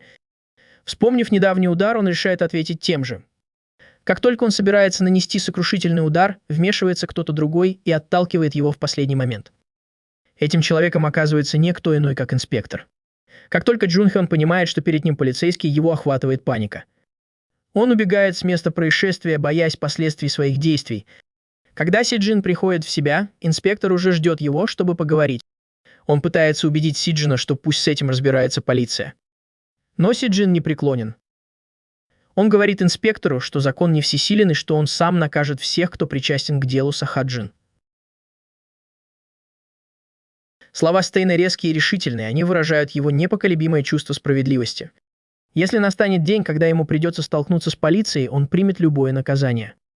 В его заявлении чувствуется сила настоящего героя, его непоколебимость и моральный кодекс, который уважал бы даже капитан Леви. На следующий день Си Джин ждет у дома Хэ Джин, чтобы провести с ней день. Он смотрит на свое отражение в телефоне, чтобы убедиться, что на лице нет следов от вчерашней драки. Но Хэ Джин неправильно понимает его и, решив, что он делает селфи, с широкой улыбкой вскакивает в кадр, чтобы сделать фотобомбу. После шутливой перепалки они делают совместное селфи. Си Джин ворчит по поводу этой идеи, но Хэ Джин настаивает, чтобы они сделали несколько снимков, чтобы выбрать лучший. Ситуация, знакомая многим парням с их девушками. Несмотря на свои жалобы, Си Джин соглашается, втайне наслаждаясь моментом. В фильме рассказывается о джиу-джитсу и замечательном преображении Си Джина, который из полного человека превратился в подтянутого и уверенного в себе. Хэ Джин хвалит его успехи и полиции. Си Джин чувствует облегчение, видя, что она комфортно себя чувствует в обществе, что говорит о том, что она преодолела свою травму. В начале фильма Хэ Джин быстро засыпает. Наблюдая за ней, Си Джин размышляет о ее силе и решимости. Несмотря на все, что ей пришлось пережить, она каждый день упорно работает над собой. Для него она самый сильный человек из всех, кого он знает. В этот момент Си Джин решает защищать ее любой ценой. Он понимает, что должен работать усерднее не только ради себя, но и ради справедливости для Хэ Джин. Мысль о мести придает ему решимости отточить свои боевые навыки. После фильма они идут в спортзал, чтобы удивить остальных. Хэ Джин незаметно пробирается внутрь и застает членов клуба врасплох. Их лица светятся от радости при виде нее. Как только она входит, Хэ Джин направляется прямиком к Джейсону и обнимает его. Джейсон пытается увернуться, но она игриво обхватывает его руками, демонстрируя их тесную связь. Даже Сон Ду Хён тепло приветствует ее. Но как только атмосфера становится более эмоциональной, один из членов клуба замечает надпись на футболке Сон Ду Хэна, где написано, что бокс – лучший вид спорта в зале для джиу-джитсу. Это вызывает у всех приступ смеха, разряжая обстановку. Пока Хэ Джин и Джейсон болтают, Саджин подходит к Сон Ду Хэну. Сначала Ду Хэн думает, что Саджин просит у него денег, и в шутку отказывается. Но когда Саджин объясняет, что ему нужно, Юхен удивляется. Си Джин с серьезным видом спрашивает совета о том, как правильно наносить удары, защищаться от них и, что важнее, как противостоять именительным падежам. Просьба удивляет Дахёна, который замечает, что Си Джин становится все сильнее. Си Джин явно готовится к предстоящим боям как для себя, так и для Хаджин. Пока остальные члены клуба болтают, приходит владелец клуба Какади Акой и с радостью видит Хаджин. Они садятся вместе, наверстывая упущенное. Владелец шутит, что Хаджин немного поправилась, но она отмахивается от него со смехом, чего не может себе позволить Лиза. Они возвращаются к разговору, и владелец замечает Сон Дахёна. Джейсон быстро представляет его, говоря, что это тот парень, о котором он рассказывал накануне. К всеобщему удивлению, Сон Дахен узнает владельца клуба и радостно называет его Какади Акоэ, говоря, что он больше всего восхищался его отцом, известным боксером. Это откровение шокирует всех. Никто из них не знал о прошлом владельца клуба. Они в шоке открывают рты и спрашивают, почему он никогда не говорил об этом. Какади Акоэ напоминает им, что он уже несколько раз упоминал об этом, но они всегда считали это незначительной деталью. Сон Дахён, однако, быстро проясняет ситуацию, объясняя, что Какади Акоэ был легендой бокса. Как и Майк Тайсон, он провел всего 20 боев, но выиграл каждый из них нокаутом, что сделало его легендой корейского бокса. Пока остальные используют это новое уважение, чтобы выпросить у него угощение, Сон Дахён просто рад находиться рядом с человеком, которым он восхищается. После разговора Какади Акоэ советует Сон Дахену помогать Джейсону с тренировками по джиу-джитсу и уборкой в зале. Взамен он может пользоваться боксерской грушей и тренировочной площадкой столько, сколько ему нужно для личных тренировок. Сон Дахен с благодарностью принимает это предложение. Затем они отправляются в Теабаки. Хотя изначально хозяин заведения должен был угостить всех, в итоге счет оплачивает Джейсон. Наевшись до отвала, Хаджин и Сиджин уходят вместе. По дороге домой Сиджин подшучивает над Хаджин, говоря, что она ест как свинья. Хаджин отвечает, что он сам недавно был в ее шкуре и до сих пор носит звание настоящей свиньи. Их шутливая перепалка превращается в серьезный разговор, когда Сиджин, немного ревнуя, спрашивает, обнимает ли Хаджин парней, с которыми она близка. Он пытается сделать вид, что ему просто любопытно, но ревность написана у него на лице. Хаджин не упускает возможности подразнить его и даже предлагает найти еще парней, чтобы обнять их и посмотреть на его реакцию. Хаджин наконец соглашается зайти внутрь, хотя и просит еще один круг. Несмотря на ее протесты, Саджин напоминает ей, что уже поздно. Она неохотно прощается с ним и идет домой. На следующий день в школе Саджин и Сон Ду Хён сидят на скамейке и непринужденно болтают. Их разговор становится серьезным, когда они обсуждают стратегию победы над кикбоксером Лим Джон Хэном. Сон Ду Хён дает совет, как преодолеть трудности, подчеркивая важность совершенствования техники Сиджина и сохранения самообладания во время боя. Ясно, что Сиджин настроен решительно и готов к предстоящему бою, а благодаря советам Сон Ду Хёна он сможет выйти на новый уровень тренировок. Чтобы начать тренировки, Сан Дэ Хэн советует Сиджину держаться рядом с ним и сначала сражаться с противниками, которые слабее Лим Джон Хэна. Если Сиджин хочет иметь шанс победить кого-то такого уровня, ему нужно набраться опыта. Сан Дэ Хён дает Сиджину скакалку и объясняет, что каждый боксер начинает с отработки базовых навыков. Он подчеркивает важность правильной техники и говорит Сиджину, что если он научится правильно прыгать на скакалке, то это поможет ему лучше двигаться и сохранять равновесие во время боя. Демонстрируя технику, о которой он говорит, Сан Дэ Хён случайно задевает Сиджина по лицу, застав его врасплох. Это случайный, но показательный момент, ознаменовавший начало тяжелых тренировок. Каждый перерыв Сиджин посвящает прыжкам на скакалке. После школы он вместе с Сан Дэ Хёном бегает на длинные дистанции, чтобы развить выносливость. Но на этом их тренировки не заканчиваются. После пробежки они возвращаются в парк, чтобы снова попрыгать на скакалке, на этот раз отрабатывая технику смены веса. Они добавляют упражнения с теннисным мячом, чтобы улучшить реакцию и навыки Сиджина. А в спортзале они используют боксерские груши, чтобы отточить его силу и точность ударов. Время летит незаметно, пока они оба упорно тренируются, заставляя друг друга развиваться с впечатляющей скоростью. Сан Дэ Хэн постоянно напоминает Сиджину о важности регулярных тренировок, призывая его заниматься каждый день. «Шанс может появиться в любой момент», — говорит он. «И когда он появится, ты должен быть готов, выложиться на полную». После нескольких недель базовой подготовки они переходят к следующему этапу — боям с противниками более низкого ранга. По пути они слышат, как группа хулиганов смеется над недавней жертвой. Один особенно наглый хулиган хвастается тем, что назвал кого-то нищим, потому что у того нет денег. Стивен не в силах сдержаться, прерывает их разговор. Уставившись на этого крикуна, он называет его свиньей и с сарказмом спрашивает, есть ли здесь еще свиньи, кроме него. Не дожидаясь ответа, Сиджин наносит сокрушительный удар, от которого хулиган отшатывается и падает, словно в пропасть. Это решающий момент для Сиджина, ступенька на пути к силе. В конце концов, такие свиньи, как он, это просто часть процесса. Этот маленький свин может быть бесполезным хулиганом, но он точно знает, как держать удар. После первого удара Сиджина он отшатывается, в шоке хватаясь за лицо. Но вместо того, чтобы отступить, он пытается ответить, чтобы запугать Сиджина. Однако Сиджин даже не дает ему договорить. Более того, он наносит еще один сокрушительный удар, не раздумывая, обрывая жалкую реплику, которую пытался произнести свин. От удара он отшатывается, его уверенность явно пошатнулась. Не желая признавать поражение, свин собирается с силами и бросается вперед, пытаясь схватить Сиджина. Этот неуклюжий выпад скорее продиктован отчаянием, чем мастерством. Сиджин, однако, помнит часы изнурительных тренировок, которые он прошел именно для такого случая. Он быстро отступает, сохраняя самообладание, и наносит точный удар. Его высокий рост и длинные руки дают ему естественное преимущество, позволяя создать дистанцию и эффективно атаковать. Свин, расстроенный и неуклюжий, снова бросается вперед, но Сиджин точно рассчитывает время и наносит чистый удар, который с громким стуком сбивает хулигана с ног. Даже когда он падает, этот Боров не сдается. Он поднимается на ноги и умудряется схватить Сиджина, отчаянно пытаясь удержать его. Сиджин, не дрогнув, вспоминает совет Сон Ду Хэна: не стесняйся использовать грязные приемы, если это необходимо. Быстрым и расчетливым движением он вырывается из захвата и выкручивает руку Борова. Раздается отвратительный хруст, когда Сиджин ломает Борову большой палец. Тот воет от боли, но Сиджин не останавливается. Не теряя времени, он переключается на второго Борова, который молча наблюдает за происходящим. Одним точным ударом Сиджун отправляет второго Борова в нокаут, и оба они падают на землю, побежденные. Эта схватка стала началом настоящей боевой практики Сиджуна. Каждое новое столкновение оттачивало его навыки и укрепляло уверенность. Но это не прошло бесследно. Каждый удар, блок и контратака оставляли на его теле синяки и ссадины. Они накапливались, но решимость Сиджина оставалась непоколебимой. Он шел вперед, движимый непреклонным желанием защитить Хэджина и противостоять Чжан Хэну. Его упорство заставило бы гордиться даже Эрена Егера из «Атаки титанов». Сон Ду Хён, заметив, что Се Джу устал, предложил ему сделать перерыв. Он предупредил, что Се Джун может перегореть, и в его голосе слышалось беспокойство.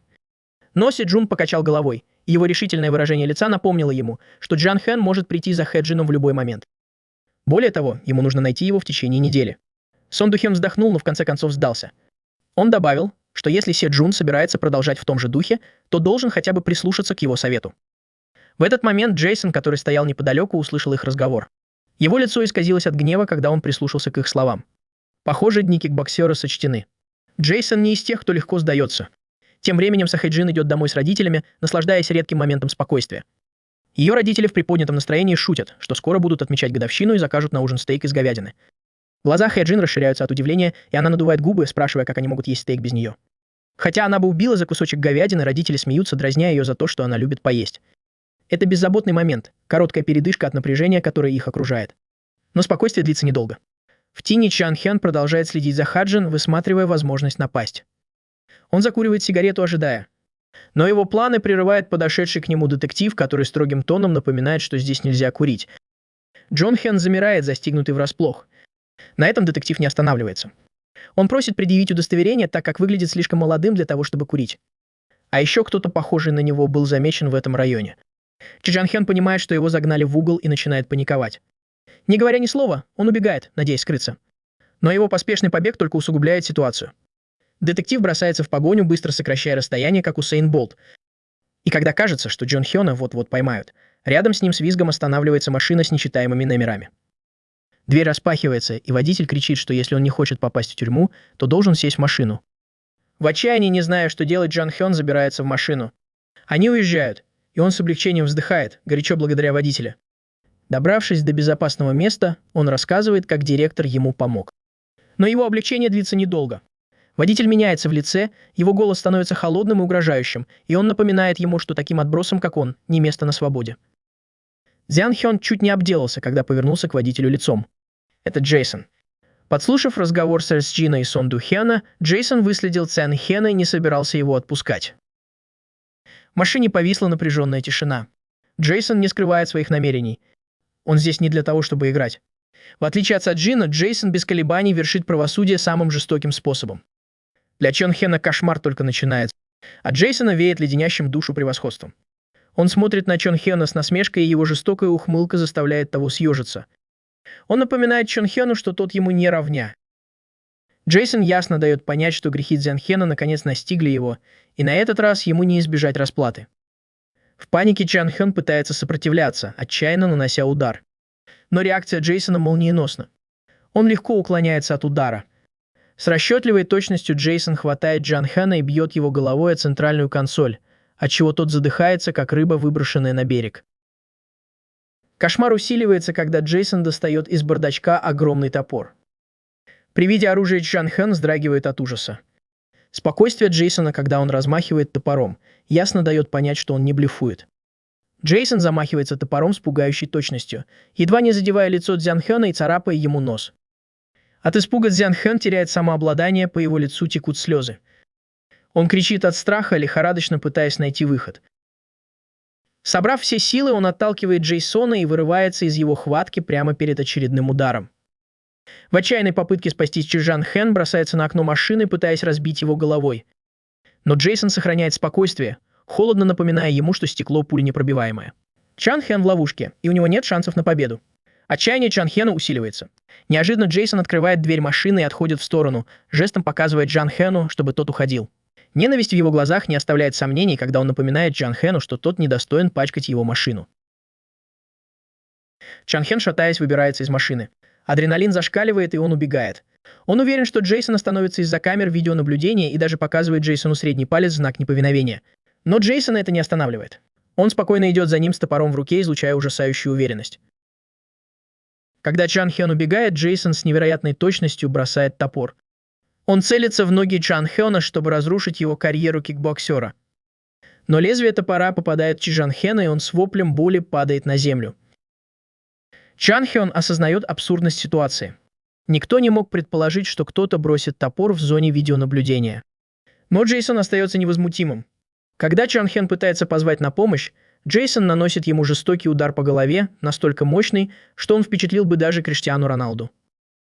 Удар лишает Чжан Хэна решимости. Он падает, рыдая и умоляя сохранить ему жизнь. Джейсон нависает над ним, угрожая. Он ясно дает понять, что Джан Хён больше никогда не должен связываться с Хаджин. Последствия неповиновения будут гораздо хуже, чем смерть. Скорее, это будет милость, в которой Джейсон отказывает. Джан Хён, сломленный и не видящий выхода, униженно просит, чтобы Хаджин разорвала с ним все связи. Чтобы укрепить свое превосходство, Джейсон бьет Джан Хэна головой об асфальт, а затем оставляет его лежать в грязи. Позже Джан Хэна лечат в больнице. Перевязанный и кипящий от злости, он проклинает Хаджин и ее, казалось бы, бесконечную армию телохранителей, когда идет домой. По дороге он встречает знакомое лицо учительницу. Она сразу замечает его раны, и ее беспокойство очевидно. Джон Хён отмахивается от нее, но она настаивает, напоминая ему о тщетности преступной жизни. Она убеждает его оставить это и сосредоточиться на учебе, указывая, что его навыки боевых искусств пропадают зря, если он занимается незаконной деятельностью. Ее слова задевают его за живое. Годы разочарования и боли прорываются наружу, когда Цзян Хён взрывается. Он рассказывает о своем детстве, о жестоких избиениях со стороны отца, о безразличии школы и полиции, которые всегда были на стороне его обидчика. Издевательства прекратились только тогда, когда Джан Хэн научился боевым искусствам и дал отпор, но его неповиновение стоило ему дома. Впервые он почувствовал себя способным и контролирующим ситуацию благодаря боевым искусствам. Но его учительница отказывается отступать, обещая помочь ему несмотря ни на что. Ее решимость еще больше злит его, и он поднимает руку, готовый ударить. Но прежде чем он успевает нанести удар, появляется Си Джун и встает между ними. Его присутствие властно, а взгляд полон решимости. Си Джун вмешивается, и становится ясно, что Джан Хэну не дадут передышки. Действия Си Джина не оставляют сомнений в том, что он хочет, чтобы Джан Хён больше никогда не совершал преступлений. Наш парень Си Джин собирается хорошенько его проучить. Джон Хён пытается понять, как Си Джин его нашел. Единственное правдоподобное объяснение – это его учительница. Учительница признается, но добавляет, что думала, что это был его друг. То, что она хотела сделать как жест поддержки, оказалось катализатором жестокой драки. Не успел Джон Хэн и слова сказать, как кулак Си Джина пришелся ему прямо в то место, которым он ударился о стекло машины.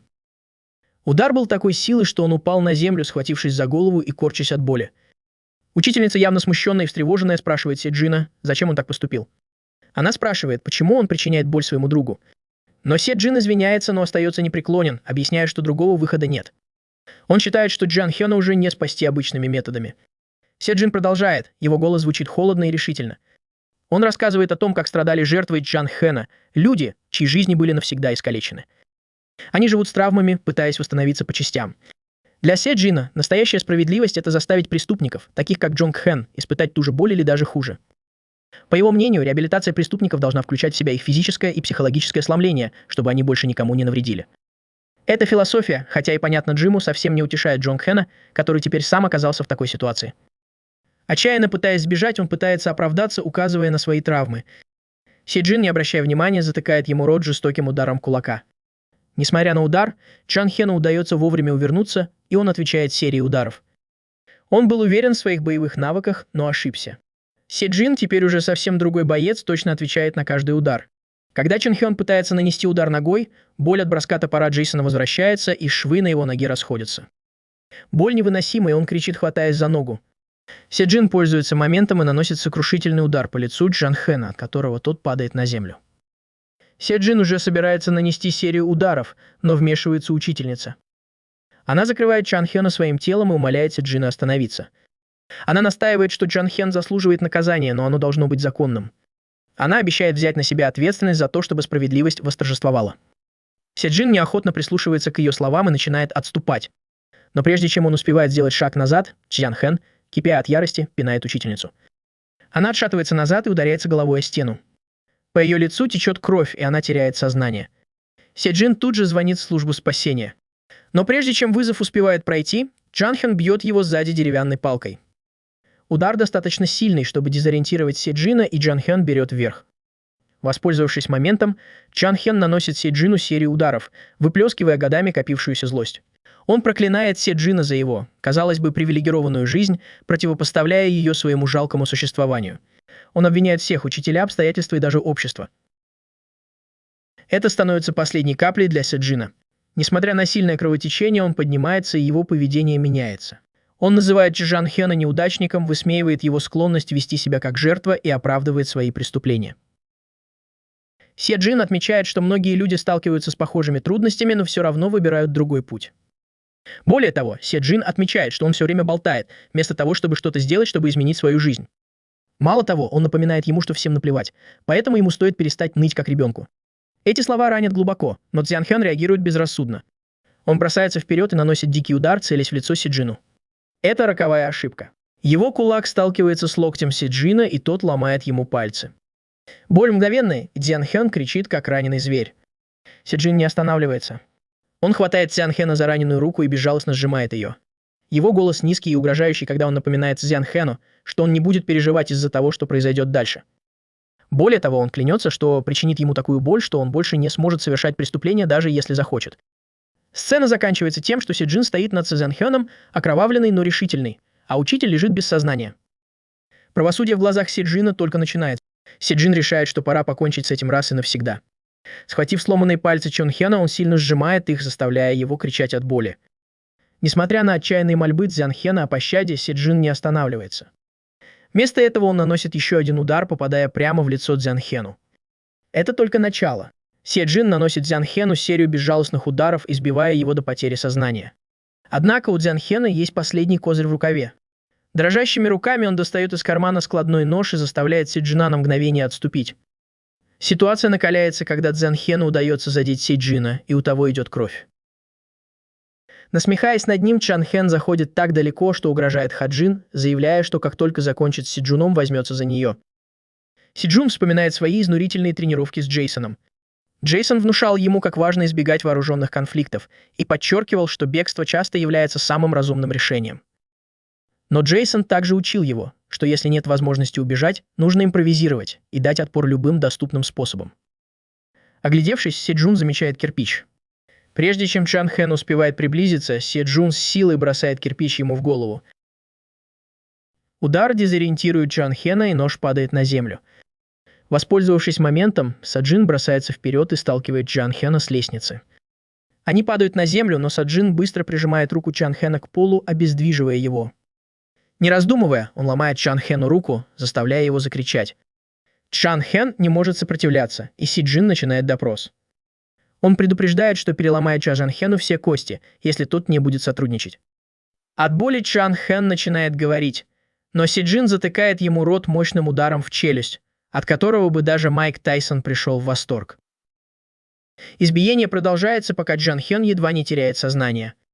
Весь в крови своей Чан Хэна, Си Джин продолжает допрос. Чан Хэн наконец сдается и рассказывает все, что знает. Не зная об этом, режиссер Ким транслирует жестокую драку в прямом эфире для VIP-аудитории на Дарт Веб. В своем убежище режиссер приказывает операторам выключить камеры, объявив, что бой окончен. Он также приказывает своим подчиненным выяснить, кто был в машине с Сэджин.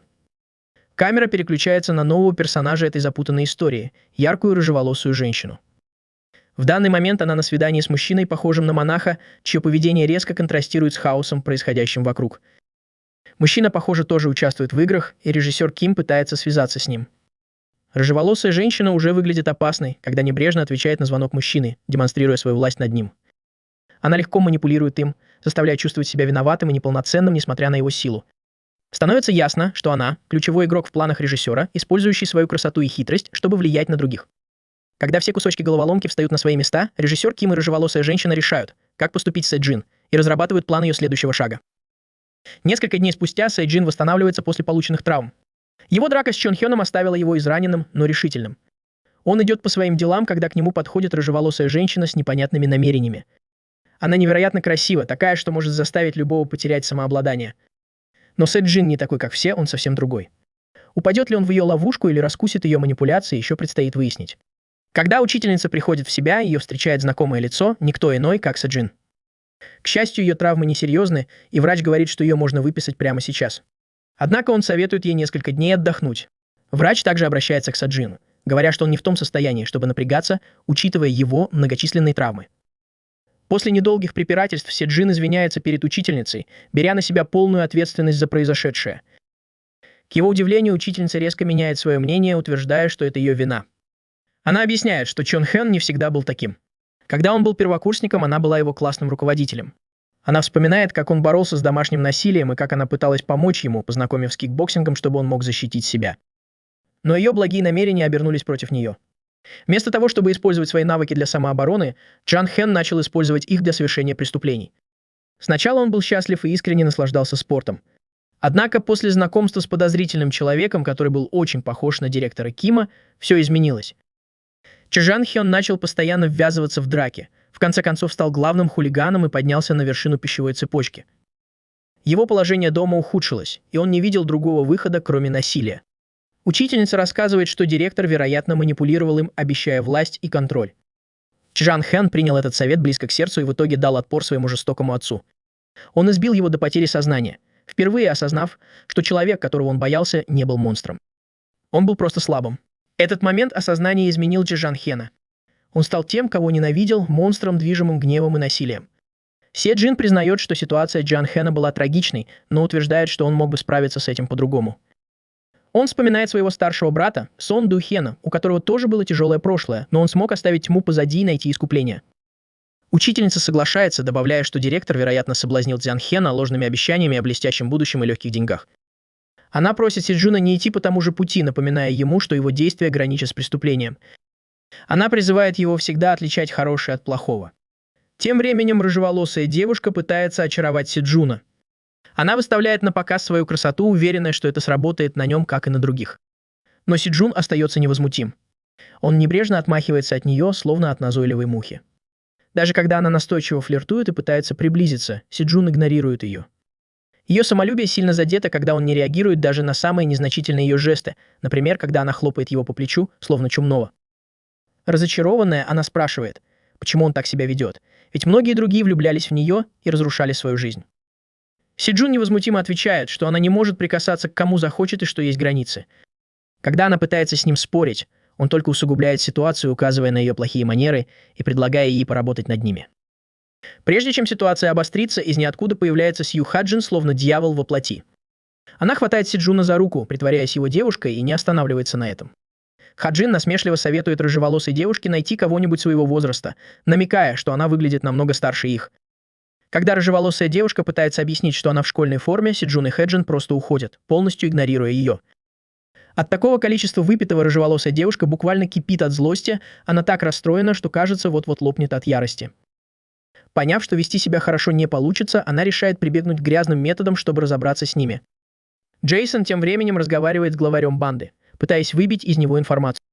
Главарь, явно под давлением, пытается договориться, утверждая, что хочет выйти из ситуации, предоставив информацию. Бо и Джейсон достают свой верный топор, и переговоры заканчиваются. Решимость бандита рушится, и он выкладывает все как на духу. Он признается, что хотя подпольные бои в Даркнете в основном известны, на самом деле это прикрытие для масштабной торговли наркотиками. Это открытие переключает внимание на одного из наркоманов, человека, который безжалостно избивал Хаджина в прошлом, молодого стрелка Нома. Банда не держит их за дураков, используя его пристрастие к героину как рычаг давления. Он полностью зависит от них, чтобы удовлетворять свои потребности, и становится пешкой в их опасной игре. Молодой стрелок, отчаявшись и дрожа, жалко умоляет дать ему наркотики, чтобы удовлетворить его потребности. Несмотря на его мольбы, директор холодно соглашается дать ему ровно столько, чтобы он мог участвовать в боях. Он напоминает молодому стрелку, что единственная причина, по которой они терпят его выходки, это то, что его бои привлекают внимание. Кроме того, директор не хочет, чтобы он передознулся и все испортил. Молодой стрелок благодарит его и робко спрашивает о следующем бое. Директор, не вдаваясь в подробности, просто говорит, что ему сообщат, когда придет время. Он добавляет, что избиение, которое молодой стрелок устроил девушке, было очень зрелищным, и его следующий противник, ее друг, несомненно, привлечет еще больше внимания. Си Джин не подозревает, что все его бои тайно транслируются в Даркнете для VIP-клиентов директора. Эти VIP-клиенты, как объясняет директор, люди, которые наслаждаются насилием, но предпочитают платить другим за исполнение своих варварских желаний, пока сами наблюдают за этим с безопасного расстояния. Более того, продолжает директор, люди все одинаковые, они жаждут разрушения, но сдерживают себя. Но Си Джин другой. Он вершит свое правосудие, и зрителям это нравится. Чтобы мотивировать молодого Ганна, директор предлагает ему заманчивую награду. Если он победит Си Джина, то получит столько наркотиков, что их хватит на целый год. На заднем плане появляется знакомое лицо – Хан Джун Ву, главный организатор, который следит за тем, чтобы все было чисто и не вызывало подозрений у властей. Проходя мимо молодого Ганна, Джун Ву презрительно бросает на землю немного денег, заставляя его поднять их как собаку. Затем Джун Ву жалуется директору на свое положение, сетуя, что отец не дает ему полной власти. Директор, не обращая внимания на его нытье, переводит разговор на молодого Ганна. Джун Ву напоминает директору, что он долго не протянет и на него нельзя больше рассчитывать. Директор соглашается, уверяя Джун Ву, что как только молодой Ган выполнит свою задачу, от него избавиться. Более того, добавляет он, всегда можно найти кого-то другого, кого можно будет воспитать по своему вкусу. Джун Ву меняет тему, намекая на то, что можно использовать рыжеволосую девушку, чтобы сломить кого-то морально. Когда они будут на грани, наркотики сделают свое дело. Молодой Ган не первая жертва этой тактики, и он точно не последний. Позже молодой боец получает свои лекарства, но жадно пытается купить еще, используя деньги, которые дал ему Чон У. Телохранитель, не впечатлившись, бьет его по лицу. Молодой боец, смирившись, берет то, что ему дали, и уходит. Джейсон и сын Ду Хэн спорят в спортзале.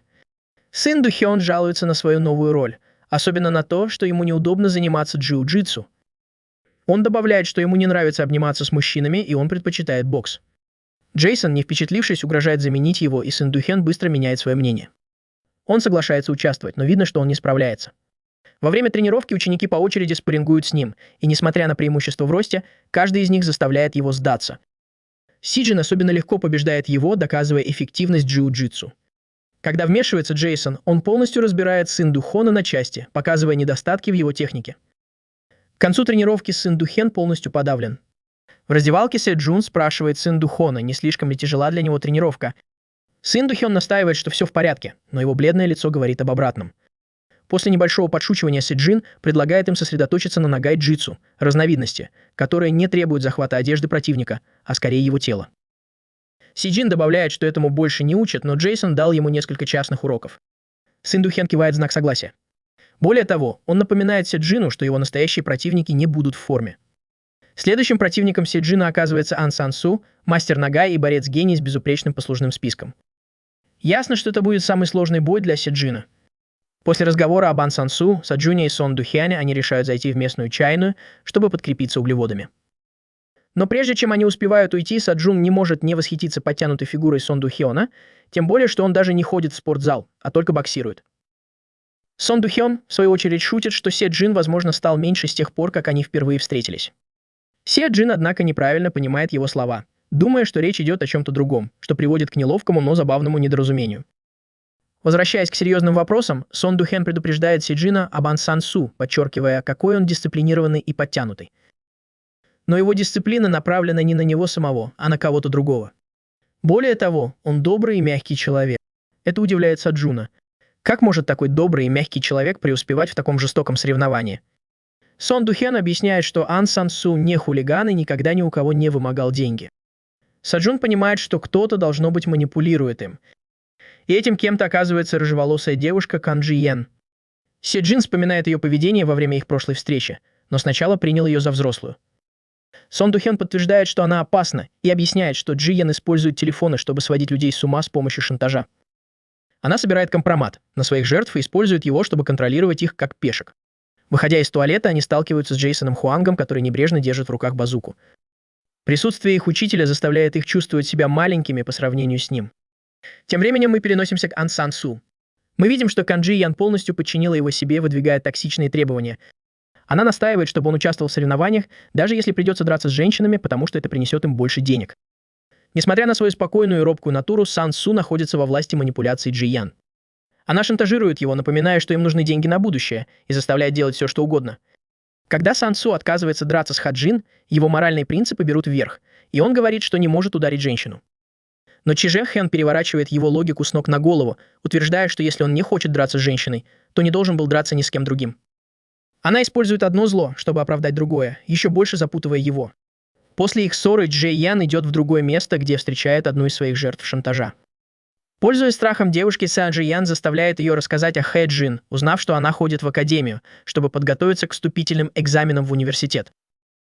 Девушка робко спрашивает Джи Сайен, удалит ли она видео с шантажом, но Джи Сайен холодно напоминает ей, что пока она выполняет приказы, видео останется скрытым. Сан Су сидит на скамейке и размышляет о том, как редко ему удается спокойно поесть в одиночестве без постоянных придирок Джи Ян. Его момент спокойствия прерывает Сон Ду Хэн, который в шутку зовет лысого парня. Двое друзей болтают и вспоминают старые времена. Но Сон Ду Хэн быстро переходит на серьезный тон и предупреждает Сан Су о Джей Хэн. Сон Ду Хэн напоминает ему, что она паразит. Более того, если он хочет продолжать заниматься этим видом спорта, ему нужно оставить ее в прошлом. Она его погубит. Это предупреждение не только для нее, но и для него самого. Более того, он добавляет, что если он не разорвет с ней отношения, то это может сделать Сей Джин или даже он сам. Сан Дохён ошеломлен словами Сон Духена и просит его повторить. Сон Духён не колеблется. Он настаивает, чтобы Сан Дохён расстался с Джиан. Однако Сан Дохён, когда дело касается таких вопросов, пропускает предупреждение мимо ушей, считая его шуткой. Он думает, что Сон Духен просто ревнует. В конце концов, Джиан очень красивая, а Сон Духен одинок. Сан Дохён добавляет, что, возможно, Сон Духен ревнует, потому что он встречается с такой красивой девушкой. Сон Духён явно расстроен и отвечает, что он одинок, потому что сам так решил. Более того, он напоминает ему, что он заботится о нем как друг. Кроме того, он говорит, что он должен понять, что она гнилая изнутри, и что из их отношений ничего хорошего не выйдет.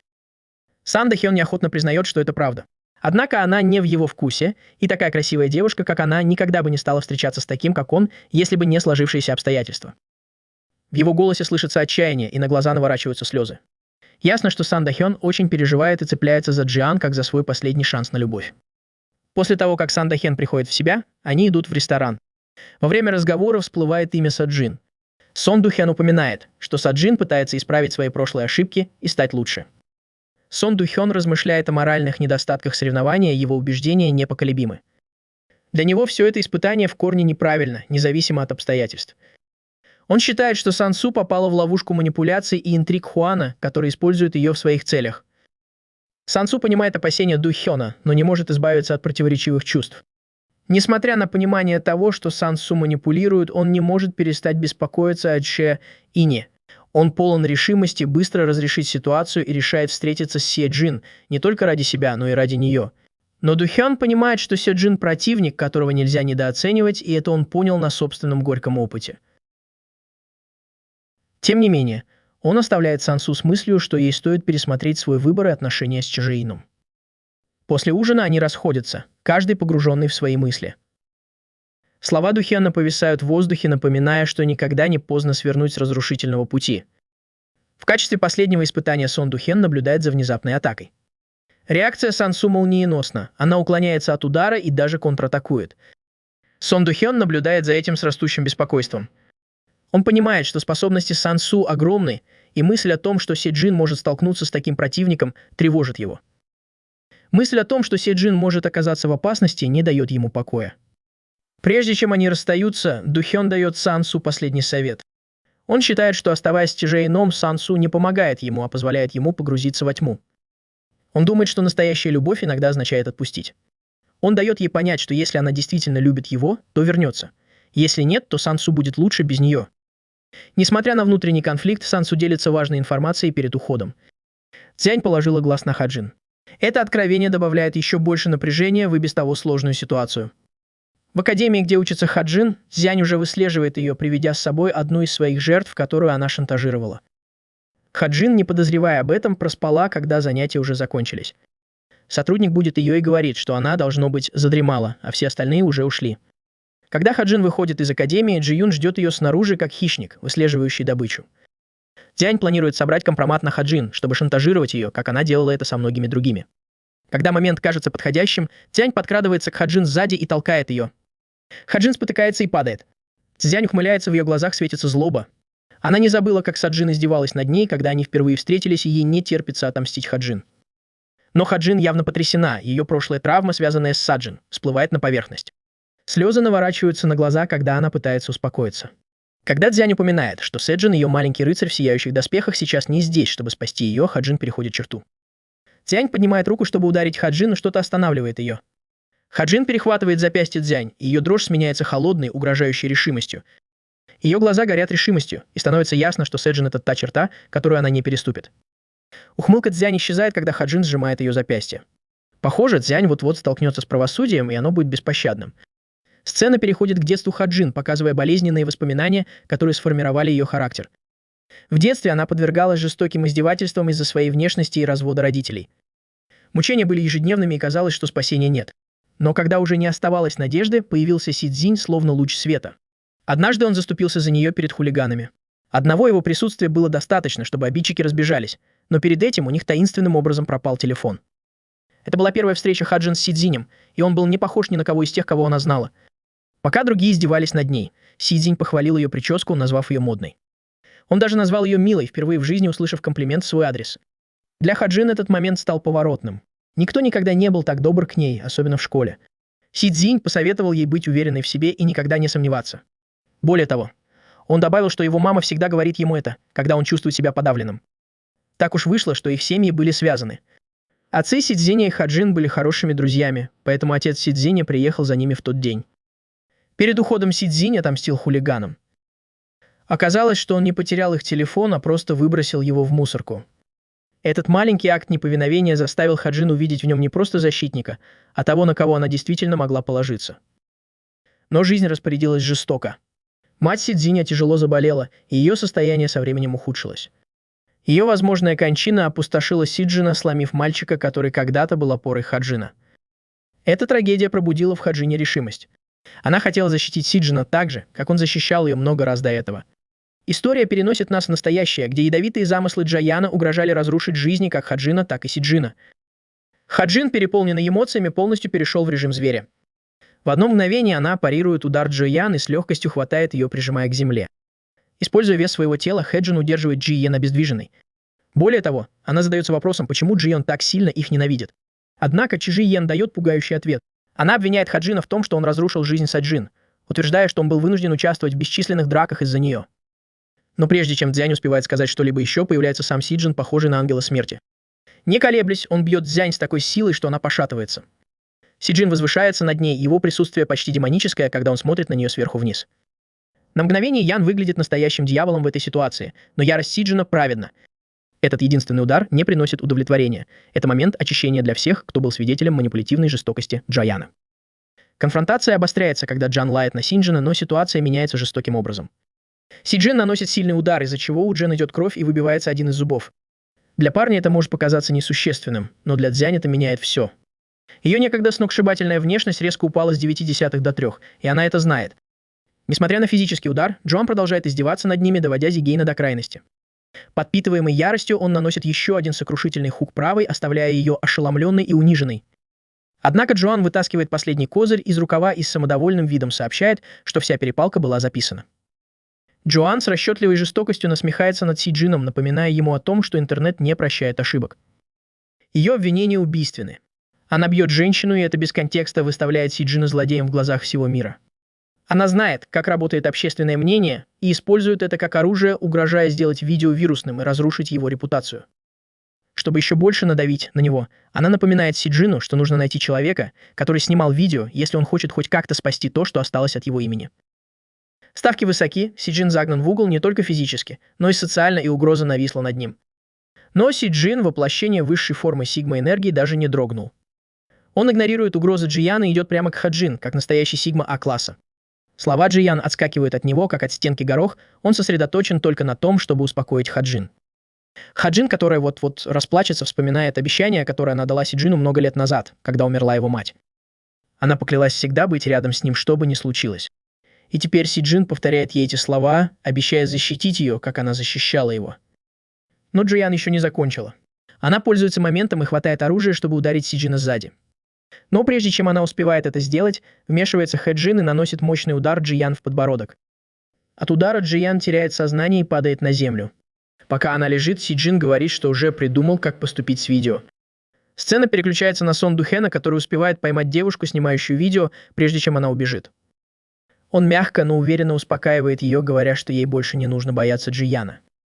Тем временем режиссер Ким наблюдает за происходящим в прямом эфире и не может сдержать смех. Он делится пикантными подробностями с Хам Джун У, указывая на то, что Саджин не только ударил Джина, но сделал это во время прямого эфира, который смотрели VIP-персоны. В отличие от записи Цзина, где все было вырвано из контекста, в прямом эфире показана полная история. Джиян насмехается над Сиджином, маниакально хохочет и провоцирует его. Контекст меняет все. Режиссер даже шутит о том, что может случиться, если узнает Ан Сан Су. Но разговор принимает мрачный оборот, когда режиссер переключает внимание на Джейсона, так называемого психа с парковки. Несмотря на то, что они использовали хакеров высокого уровня и копались в файлах спецслужб, они почти ничего не нашли на Джейсона. Единственная зацепка — это имя и фотография. Режиссер понимает, что Джейсон, скорее всего, использует фальшивое имя, а настоящее, вероятно, давно похоронено. Более того, он добавляет, что, возможно, Джейсон числится мертвым. Вернувшись в спортзал, Сиджин подходит к Джейсону с решительной просьбой. Он хочет, чтобы его тренировали как борца, чтобы подготовиться к предстоящему бою с Ан Сан Су. Джейсон сразу соглашается, но его методы тренировок совсем необычные. Джейсон без колебаний приказывает Си Джину снять одежду, даже штаны. Это требование, хоть и шокирующее, но вполне практичное. Джейсон хочет научить Си Джина приемам борьбы, не полагаясь на одежду, чтобы ухватиться за нее и заставить его полагаться только на технику и навыки. Си Джин без колебаний раздевается для тренировки. Он даже предложил ему снять нижнее белье, но Джейсон быстро остановил его и напомнил: «Расслабься, я не Диди. Просто надень какие-нибудь шорты». Прежде чем Си Джин успел полностью переодеться, в зал вошли несколько человек и застали их в неловком положении. На мгновение в воздухе повисло подозрение, но Джейсон быстро все уладил, и зрители ушли, качая головами. Когда они приступили к работе, Джейсон объяснил им основы ножевого джиу-джитсу. Это похоже на обычное джиу-джитсу, но нельзя полагаться на хватание за одежду. Но джа — это чистая техника и умение приспосабливаться. Чтобы проиллюстрировать это, Джейсон рассказывает необычную историю. Представь себе настоящего мастера игры без парней. Этому старику, спокойному, как всегда, противостоит молодой и гораздо более злой парень. Старик пытается разрядить ситуацию, но другой парень настаивает на драке. Так что старик в мгновение ока раздевается до пижамы. Когда начинается схватка, несмотря на разницу в весе, доминирует старик. Он проворен, с легкостью уклоняется от атак, а когда его ловят, он легко убегает, благодаря своим навыкам не для парней. Парень помоложе наносит удар в железный живот старика и при этом ломает ему пальцы. Урок заключается в том, что пользователи ноджай тренируют свое тело, чтобы оно служило им броней. Иногда противник побеждает сам себя. Си Джин внимательно слушает, хотя Джейсон и душит его в середине урока, но Диди. Джейсон добавляет, что ни один парень не является основой М. Эй, и это больше подходит для реальных боевых сценариев. Стивен упоминает, что его следующий противник – опытный боец без насмешек, тот, кто преуспевает, не полагаясь на традиционные захваты. Его решимость ясна, он должен победить, несмотря ни на что. Джейсон понимает, что перед ним стоит непростая задача.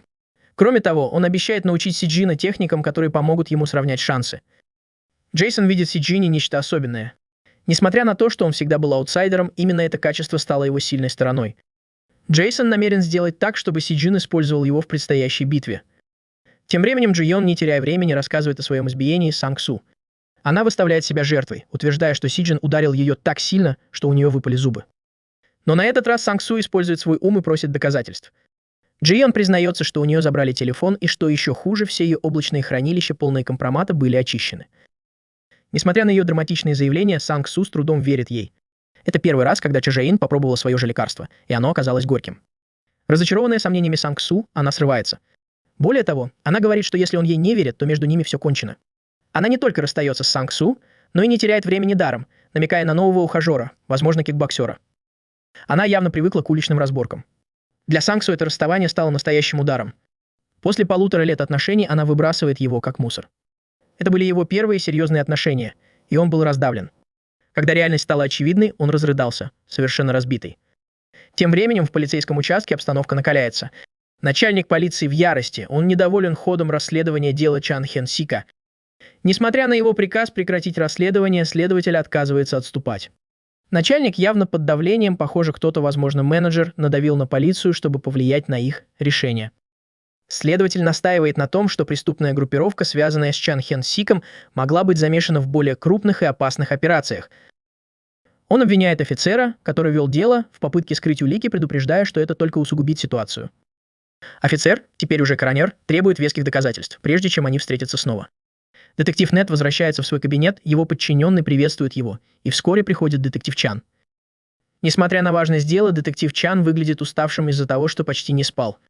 Они обсудили дело дальше, и детектив Чан рассказал, что он ищет Лима Джон Хэна, пропавшего кикбоксера. Однако, похоже, что Джон Хён исчез бесследно, как будто кто-то намеренно его скрывает. Улики по делу менеджера Кима тоже ни к чему не привели. Комната 1903, где раньше жил Ким, пустует уже 2 года. Сопоставив факты, детектив Чан понимает, что менеджер Ким, должно быть, играет важную роль в преступной группировке. Тем временем у Цзянь большие проблемы. Все улики против нее анонимно переданы в полицию, и очевидно, что ее связывают с этим делом. Следователи также выяснили, что недавно ее видели садящейся в одну машину с кикбоксером, что еще больше связывает ее с преступной деятельностью. Джейсон расслабляется в спортзале, когда его прерывает напряженный вид Сон Ду Хена. Девушка, которую шантажировала Цзянь, подходит к Джейсону, чтобы лично поблагодарить его за помощь. Оказывается, что Джейсон незаметно дергал за ниточки за кулисами. Он успокаивает девушку, говоря, что она должна постоять за себя и никогда не позволять злу управлять собой. Джейсон дает ей уверенность, необходимую для того, чтобы передать полиции все улики против Цзина, и даже предлагает лично собрать доказательства. В другом месте Цзян и кикбоксер обсуждают свой следующий шаг. Цзян настаивает, что им нужно сначала разобраться с Хэджином, потому что это самый простой способ добраться до Сиджина. Но кикбоксер больше не хочет, чтобы им командовали. Он прижимает ее голову к стене, и, наконец, она замолкает. Он говорит ей заткнуться, напоминая, что он не такой, как Сансу. Сансу, ослепленный любовью, всегда делал все, что просила Джи Йон, хотя и знал ее истинную сущность. Но кикбоксер не позволит собой командовать. На этот раз они сделают все по-своему. Когда Сиджин выходит из спортзала, он встречает знакомое лицо Сансу. Сначала Сиджин пугается, думая, что Сансу намного старше, особенно потому, что на нем черный капюшон. Но Сансу объясняет, что ему всего 19, хотя он выглядит гораздо старше. Больше всего его беспокоит вид плачущего Сансу. Похожее расставание с Цзеном сильно его задело, и теперь он пришел к Сичину, чтобы свести счеты. Сиджин пытается разобраться в ситуации и подтверждает, что перед ним действительно Сансу. Что его больше всего смущает, так это то, почему Сансу плачет, ведь Сон Духен всегда описывал его как жесткого и мужественного человека. Сансу, пытаясь сохранить лицо, отрицает, что плачет, и выдавливает из себя неловкий смешок, который только делает его похожим на умственно отсталого. Прежде чем что-то сказать, Сансу спрашивает Сиджина о слухах, что он избил Чо Джейна. Он признает, что, глядя на Сео Джуна сейчас, это кажется неправдоподобным, поскольку Саджун выглядит слишком милым. Сео Джин быстро улавливает суть и переводит разговор в другое русло, спрашивая, не бросили ли Сансу. Но на этом его расспросы не заканчиваются. Он хочет знать, почему Сансу никогда не предпринимала никаких действий против проступков Цзянь, всей лжи, шантажа и преступлений, которые она совершила. Он упоминает о нападении Хаджина, указывая на то, что Сансу просто стояла в стороне и ничего не делала. Разочарование Сео Джина зашкаливает, когда он заявляет, что хочет уничтожить всех, кто участвует в соревновании. Он испытывает отвращение к тому, как они разрушают невинные жизни и используют насилие в качестве развлечения для богатых. Удивительно, но Сансу с этим согласен. Что касается Чангона, то он признает, что у него больше нет причин оставаться в соревновании. Однако он раскрывает свою более глубокую мотивацию. Ему невыносимо сидеть сложа руки и смотреть, как страдают люди, которые ему не безразличны. Это признание приводит к тому, что напряжение переходит в действие и начинается драка. Сегин вспоминает, как Джейсон готовился к подобным моментам. Его предупреждали никогда не позволять рестлеру атаковать себя, так как это означало бы немедленное поражение. Джейсон сказал ему, что есть два способа справиться с подобными ситуациями. Первый – это американский способ с применением оружия, о котором, очевидно, не могло быть и речи. Второй, более практичный, заключался в том, чтобы сохранять дистанцию и контролировать ход боя. Сиджун начинает с того, что раскрывает свой зонт прямо перед Сансу, закрывая ему обзор и удерживая его на безопасном расстоянии. Он использует его, чтобы тыкать, провоцируя Сансу и заставляя его сделать первый ход. Когда Сансу наконец наносит удар, Сиджин пользуется моментом. Он наносит Сансу мощный удар в челюсть, от которого тот ненадолго теряет сознание. Воспользовавшись моментом, Сиджин обрушивает на Сансу шквал ударов, целясь ему в лицо. Но из-за своей самоуверенности он не замечает, что Сансу приходит в себя и хватает его. Сиджин не паникует. Вспомнив, как учил его Сун Хён, он наносит мощный удар плечом, вырываясь из схватки Сансу. Они обмениваются ударами, но большинство из них достается Сиджину, демонстрируя его растущее мастерство и решимость. Сансу понимает, что ему нужно приспосабливаться и делает вид, что атакует, но Сиджин снова его хватает. На этот раз Сиджин отвечает ударом головой, освобождаясь от хватки Сансу. Схватка становится все ожесточеннее. Сиджин снимает рубашку, показывая, что готов бороться с Сансу на равных. Бой еще не окончен, и оба бойца готовятся выложиться на полную. По мере того, как бой становится все более напряженным, Сансу признает, что изначально хотел справиться с Сиджином так же, как с Джином. Но очевидно, что Сиджин гораздо сильнее, чем он ожидал. Решив переломить ход боя, Сансу заявляет, что будет полагаться на свое мастерство в борьбе. Но прежде чем он успевает договорить, Сиджин наносит ему мощный удар ногой в лицо, которым мог бы гордиться Эрен Йегер. Сансу блокирует удар, но становится еще злее. Однако он спрашивает, почему Сиджин не воспользовался возможностью напасть на него, пока он лежал на земле. Сиджин не отвечает. Вместо этого он дает волю своим кулакам и сокращает расстояние между ними, нанося мощный удар прямо в лицо Сансу. Сангсу наносит ответный удар первым же чистым попаданием, застав Сичуна врасплох. Сиджун принимает удар и быстро оценивает силу противника. Хотя Сангсу, несомненно, силен, он не на одном уровне с Сон Духеном, и это придает Сяо Джуну уверенности, что он сможет победить, если не даст себя схватить. Несмотря на точные удары Сиджуна, мощные мышцы шеи Сангсу делают практически невозможным нанести ему удар в подбородок. Сангсу почти мгновенно восстанавливается, что говорит о его чудовищной выносливости. Они обмениваются ударами, напряженно наступая и отступая, каждый проверяет границы возможностей другого. Сиджун наносит резкий удар в корпус, тут же добавляя хук в голову Сангсу. Но Санг Су использует инерцию, чтобы развернуться и провести мощный захват, застав Си Джуна врасплох. Прежде чем Си Джун успевает среагировать, он оказывается в медвежьих объятиях Санг Су. Санг Су плавно переходит в атаку, нанося серию тяжелых ударов. Си Джун пытается защититься, но не успевает опомниться, как его рука оказывается в захвате. Санг Су, возможно, понимая, что зашел слишком далеко, колеблется. На его лице мелькает беспокойство, когда он ослабляет хватку, предлагая отвезти Си Чуна в больницу. Но Си Чун не сдается. Как только Санг Су отпускает его, Си Чун наносит сокрушительный левый хук в лицо. Санг Су отступает, решительно заявляя, что бой окончен и что он уже отомстил. Однако Си Чун отказывается сдаваться. С непоколебимой решимостью он хватает Санг Су за здоровую руку, хватает его за лодыжку и медленно поднимается. Боль в правой руке невыносимая, но он терпит, движимый чувством справедливости. Стэн знает, что такие люди, как Сан Су, не должны оставаться безнаказанными. Он обязан убедиться, что они ответят за свои поступки. Собрав последние силы, Стэн поднимает массивное тело Сан Су в воздух. Последним сокрушительным ударом Си Джин швыряет Сан Су на асфальт. Это опасный и потенциально смертельный прием. В отличие от борцовского ковра, твердая поверхность земли увеличивает риск, и становится ясно, что Си Джин готов пойти на все, чтобы Сан Су понес наказание. Когда мозг отключается, глаза Сан Су открываются.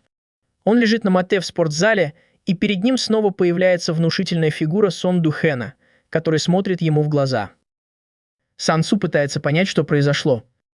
Сон Ду Хён сообщает ему, что после жесткого удара об асфальт он потерял сознание, и Си Джин отнес его обратно в спортзал. Си Джин, однако, отправился в больницу, чтобы обработать свои раны, оставив Сан Су восстанавливаться. После их боя становится ясно, что Сан Су потерял сознание, как только упал на землю. Сон Ду Хён отругался Джина за безрассудный поступок, подчеркнув, насколько он был опасен. Такой удар об асфальт мог привести к смерти. Джейсон, однако, быстро оценил ситуацию и заверил всех, что Сан Су просто потерял сознание и, как ни странно, почти не пострадал. Когда Сан Су наконец очнулся, он первым делом спросил о Си Джине, а не о себе. Этот простой жест показал Сан Су его более мягкую сторону, и стало ясно, что он не такой уж и суровый, каким кажется. Однако Сон Ду Хэн не смог удержаться от вопроса о Джиан. Он спросил, где она сейчас. Мужчина ударил Сан Су, и у того на глазах выступили слезы. Он не выдержал и признался, что они расстались. Для Сон Ду Хёна это была лучшая новость за долгое время. Не в силах сдержать радость, он рассмеялся и поздравил Сан Су, сказав, что тот, наконец, принял правильное решение. Но на этом разговор не закончился. Сон Ду Хён стал расспрашивать Сан Су о любимых местах Джоан. Сан Су, заподозрив неладное, спросил, не интересуется ли Сон Ду Хён ею. Сон Ду Хён отмахнулся от этого вопроса, сказав, что он мог бы ее исправить, потому что она еще молода, и у нее есть время измениться. Тем временем Че Жень и кикбоксер Лим Джон Хэн сидели в тихом кафе, обдумывая свой следующий шаг. На этот раз Джон Хэн усвоил урок. Воспоминания о том, как Джейсон избил его, до сих пор преследовали его, и он не хотел напрямую связываться с Хэджином. Вместо этого он велел Джиан заблокировать телефон Хэджина. Так они могли заманить Си Джина в ловушку, где Джон Хэн мог бы отомстить ему. Но удача была не на их стороне. Детектив Нэм появился в кафе и поймал их. Чиан совершил критическую ошибку, придя в место, где часто бывал с Сан Су, и сам того не зная, попал в ловушку, расставленную полицией. Не раздумывая, детектив Нэм вызвал подкрепление, чтобы ни Джей, ни Джан Хэн не смогли сбежать. Понимая серьезность ситуации, Джан Хэн действовал импульсивно. Он схватил Джей и прижал ее к себе, используя как живой щит, чтобы выиграть время. Это сработало, но когда он бросился к выходу, его остановил детектив Чжан. Детектив без колебаний нанес ему мощный удар ногой в шею, и Хан упал на пол. Удар был такой силы, что Хан рухнул на землю, не в силах сопротивляться. Джей, окруженная полицейскими, вынуждена была сдаться. Ее планы рухнули, когда полиция окружила ее. После удара ногой Лим Чон Хэн падает, как подкошенный, и полицейским легко удается его задержать. Когда их везут в полицейский участок, Чон Хэн пытается выкрутиться, утверждая, что он несовершеннолетний. Но детектив не верит ему, напоминая, что это не спасет его от колонии для несовершеннолетних. Чон Хэн возмущается и спрашивает, в чем его вина. Он отрицает, что знал о каких-либо незаконных действиях, но детектив не верит ему. Он перечисляет преступления Хан Чона, Преследование жертвы нападения, попытка скрыться от полицейского. Нападение на полицейского при исполнении и бегство с места преступления на печально известной черной машине с сообщником. Уверенность Чон Хёна испаряется, когда детектив сообщает, что Джей Хён его подставил. Она работала с Джейсоном, чтобы посадить его за решетку. Это откровение сильно ранит Чон Хёна, но детектив еще не закончил. Он переходит к делу, требуя информацию о менеджере Кимео. При упоминании этого имени Чон Хэн покрывается холодным потом. Он не ожидал, что детективы так много знают. Одна мысль о менеджере Киме приводит его в ужас. Предательство может стоить ему жизни. Что касается Джи Ян, то там тоже все плохо. Джейсон уже собрал все улики против нее, раскрыв годы шантажа, манипуляций и других преступлений. Детектив сообщает ей, что с таким послужным списком ей не избежать тюремного заключения. Но он предлагает ей выход. Если она будет сотрудничать и расскажет подробности подпольных соревнований, то срок заключения могут сократить. Кажется, детективы уже близки к разгадке, но тут появляется адвокат. Менеджер Ким подготовился к таким ситуациям. Присутствие адвоката – это напоминание о влиянии и связях Кима. Тем временем, сам менеджер Ким тоже не сидит без дела. Он уже планирует, как избавиться от Джи Йен и Чон Хэна, когда они выйдут из тюрьмы. Но больше всего его беспокоит Джейсон. Ким встревожен тем, как быстро Джейсон подбирается к нему, и это редкое признание страха со стороны обычно невозмутимого менеджера. Джейсон, напротив, в этот момент уязвим.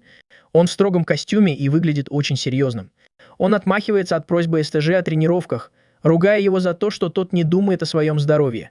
Затем Джейсон идет на кладбище и стоит у могилы своей любимой племянницы. Он тихо говорит с ней, рассказывая о своей жизни. Он рассказывает о еде в Корее, обещает привезти что-нибудь в следующий раз. Он показывает ей, как сильно отросли его волосы, и шутя просит заплести их в косички. Его голос становится грустным, когда он спрашивает, какая погода на той стороне и встретилась ли она с мамой. Потеря явно сильно его беспокоит, и это говорит о глубине его боли, которая объясняет его характер. Джейсон не знает, что менеджер Ким послал своих людей устроить ему засаду на кладбище. Но это не обычный отряд наемников. Среди них есть наркоман, накачанный новейшим препаратом, который делает его почти неуязвимым. Но Джейсон не собирается никого щадить. Несмотря на то, что он пьян, для людей Кима время выбрано неудачно. Боль от потери близких и бушующие эмоции Джейсона гарантирует, что эта встреча не закончится хорошо для тех, кто решит бросить ему вызов. Гнев, который копился в Джейсоне, вот-вот вырвется наружу, и это будет нечто прекрасное. Прошлое Джейсона в Америке становится более понятным, раскрывая ужасную трагедию, которая превратила его в того, кем он является сейчас. Потеря сестры и племянницы полностью сломила его, оставив человека, охваченного горем и яростью. Человека, который не остановится ни перед чем, чтобы защитить тех, кто ему дорог. В настоящем Джейсон стоит посреди улицы после того, как без труда расправился с одним из людей менеджера Кима. Для них время было выбрано неудачно. С холодной решимостью Джейсон заявляет, что ему противно смотреть на этих головорезов. Он распаляется еще больше, обещая отправить каждого из них в загробный мир, чтобы они составили компанию его сестре. Когда первый мужчина по глупости бросается на него, Джейсон использует бутылку соджу в качестве импровизированного оружия. Он наносит удар так, что от удара бутылка разбивает пальцы нападавшего, и тот воет, как волк. Прежде чем мужчина успевает опомниться, Джейсон с безжалостной силой бьет его бутылкой по лицу. Скорость и жестокость атаки заставляют остальных бандитов застыть на месте, но они быстро приходят в себя и решают отправить вперед молодого Гатона. Он их козырь, накачанный новейшим препаратом, который делает его непобедимым. Но Джейсон не дает им времени на подготовку. В мгновение ока он сокращает дистанцию и с убийственной точностью расправляется еще с двумя противниками, вырубая их. Затем он переключает внимание на молодого стрелка, последнего оставшегося в живых. В отличие от остальных, молодой стрелок действует более тактично. Ему удается застать Джейсона врасплох. Он наносит ему удар в спину, хватает за волосы и наносит серию ударов кулаками.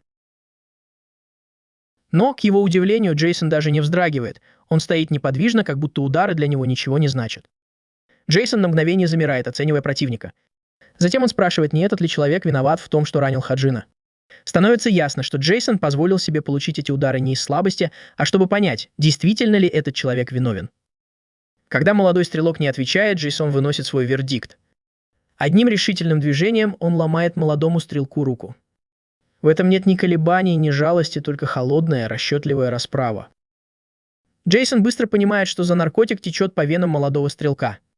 Он блокирует боль, воздействуя на нервную систему, позволяя человеку сражаться, не чувствуя боли. Но Джейсон считает это неприемлемым. Он решает переломать молодому стрелку все кости, пока действие наркотика не пройдет, чтобы тот почувствовал всю тяжесть наказания. Он решает начать с пальцев на руках и ногах. Для Джейсона это не просто драка, это послание. Любой, кто посмеет причинить вред тем, кто ему дорог, столкнется с его яростью, и ему не удастся избежать последствий. Холодное, расчетливое поведение Джейсона заставляет молодого стрелка дрожать от страха, превращая некогда самоуверенного бандита в жалкого труса. Когда Джейсон подходит ближе, он рассказывает о мрачной реальности своей жизни в Штатах, где люди злоупотребляли наркотиками, вели преступный образ жизни и заканчивали ее насильственной смертью. Джейсон ясно дает понять, что судьба молодого Гона будет такой же. Молодой Гон застыл от страха и едва может пошевелиться, когда Джейсон приближается к нему. Его удары похожи на удары кувалдой, каждый из них точно нацелен, чтобы нанести максимальный урон. Джейсон наносит удар по уже сломанной руке, ломая ее так, что она уже не восстановится. Но он не останавливается на этом. Он подходит к ногам молодого Гона и безжалостно ломает ему ногу. В этот момент молодой Гон в ужасе. Он падает на колени, умоляя о пощаде, и пытается свалить вину на менеджера Кима, утверждая, что его заставили так жить. Джейсон, не впечатленный оправданиями, холодно напоминает ему, что он тоже виноват в этом. Более того, Джейсон останавливается и говорит молодому Гону, что Сиджин заслуживает эту работу. Но он ранен, поэтому Джейсон уравняет шансы, чтобы молодой Гон ушел с этой встречи в таком же состоянии. Но прежде чем Джейсон успевает закончить свою жестокую работу, появляется телохранитель менеджера Кима и спасает молодого Гона от дальнейшего наказания. Джейсон быстро оценивает новичка, понимая, что это наемник, который сделает все за деньги. Напряжение нарастает, но как только телохранитель собирается напасть, вмешивается менеджер Ким. Он приказывает телохранителю отступить. Они понимают, что сражаться с Джейсоном, не зная его возможностей, это риск, на который они не могут пойти. Это решение оказывается самым мудрым. Тем временем Лим Джон Хэна и Чен Джи Яна привозят обратно на базу менеджера Кима, их лица в синяках и ссадинах после недавней стычки с его людьми. Лим Джон Хэн настаивает на том, что он ничего не сказал, обвиняя в этом Джина. Хан Джун У, с другой стороны, предупреждает их, чтобы они больше никогда не действовали самостоятельно, обещая, что в следующий раз даже смерть будет для них благом. Но как только Джуну собирается обрушить свой гнев, менеджер Ким звонит ему с важной новостью. Была установлена камера, чтобы следить за боем Джейсона, но трансляция внезапно прервалась. Причина становится ясна на кладбище. Прибыла союзница Джейсона, не менее грозная сила. Она эффектно появляется, подкрадываясь к оператору, словно тень. Одним ударом, который мог бы соперничать с ударом Криштиану Роналду, она сбивает оператора с ног, и тот теряет сознание. Когда оператор падает, она снимает шлем, открывая свои элегантные и красивые волосы. Ее появление стало легендарным, и намерения ее ясны. Она здесь, чтобы преподать урок, который эти преступники не скоро забудут. Джейсон наблюдает за ее появлением, зная, что хаос еще не закончился. Вместе они превратят кладбище в поле битвы, и преступники получат по заслугам. В спортзале жизнь кажется спокойнее, но не менее насыщенной. Пока Джейсона нет, ответственность за тренировки ложится на владельца. Атмосфера стала легче, несмотря на то, что Сейджин травмирован и не может тренироваться. Сон Ду Хён берет инициативу в свои руки, поднимает настроение и помогает всем с тренировками. После дружеской перепалки остальные члены команды уходят, оставляя владельца и Сон Ду Хёна одних. Воспользовавшись моментом, владелец делится с ними захватывающими новостями. Он рассказывает, что его друг, который управляет спортзалом, ищет талантливых молодых людей для участия в предстоящем боксерском турнире. Владелец предлагает Сон Ду Хэну поучаствовать, объясняя, что это не только шанс продемонстрировать свои навыки, но и возможность бесплатно тренироваться у его друга, который слышал много хорошего о его таланте. Сон Ду Хён без колебаний соглашается, желая воспользоваться этой возможностью. Владелец обещает сообщить ему адрес после того, как договорится со своим другом. Остальные члены клуба поздравляют Сон Ду Хэна с таким шансом. Во время празднования Сон Ду Хэн думает о том, что ничего этого не было бы, если бы Джейсон и Сейджин не появились в его жизни.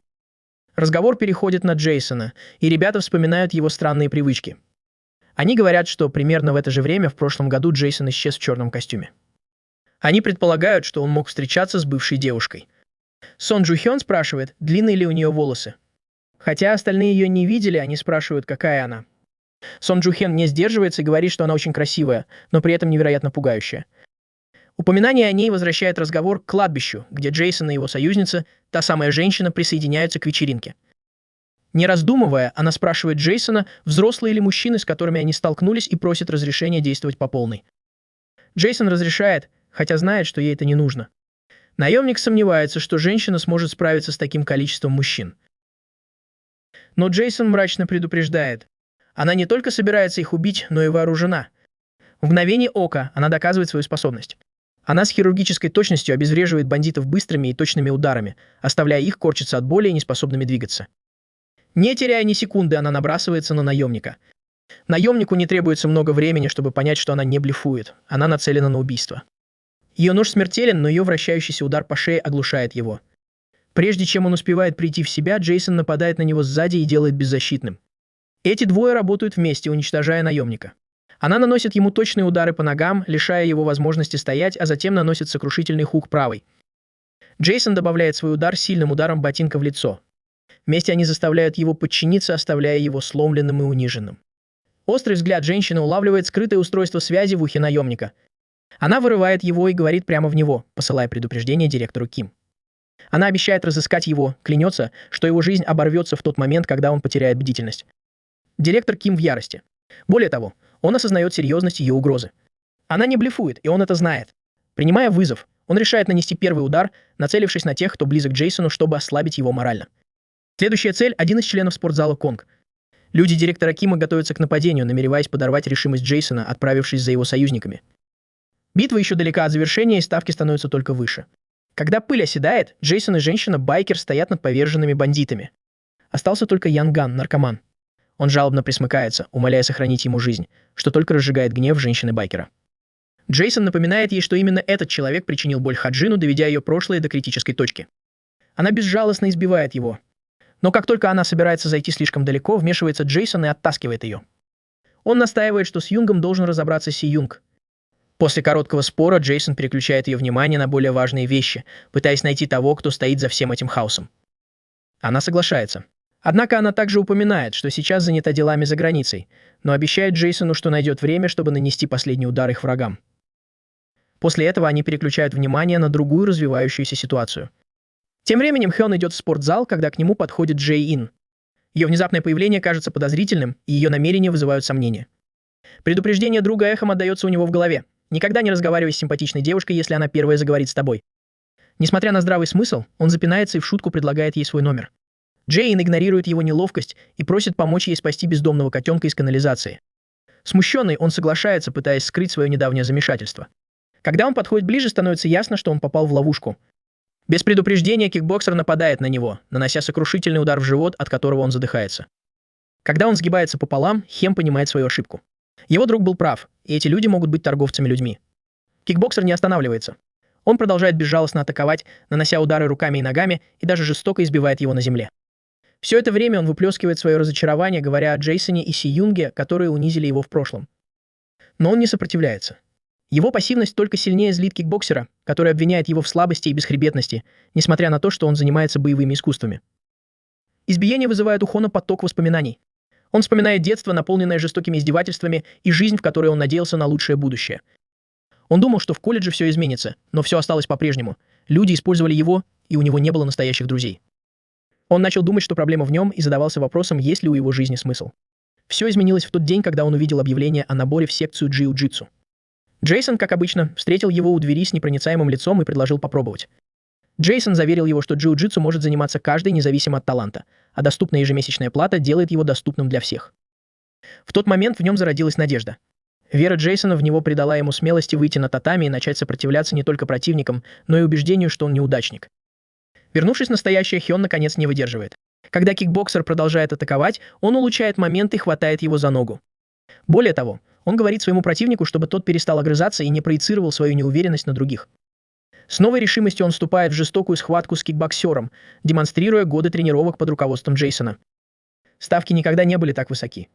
План режиссера Кима навредить кому-то из близких Джейсона и Сиджуна в действии, но удастся ли ему это или обернется грандиозным провалом. Когда Хён хватает ногу Хенга, начинается безжалостный шквал ударов. Но прежде чем он понимает, что происходит, его нога оказывается в крепкой хватке гориллы. Несмотря на это, он отказывается сдаваться и коленом отталкивает противника. Но это оказывается ошибкой. Джиу-джитсу – самый опасный вид борьбы, когда бойцы находятся на земле. Прежде чем Джон Хайм успевает среагировать, его снова хватают, и он теряет равновесие. Противник пользуется моментом и говорит, что никогда не поздно изменить свою жизнь. Прежде чем Джон Хен успевает это осознать, он оказывается прижатым к полу и полностью во власти мастера боевых искусств. Противник предупреждает его, чтобы он сдался, иначе ему придется его вырубить.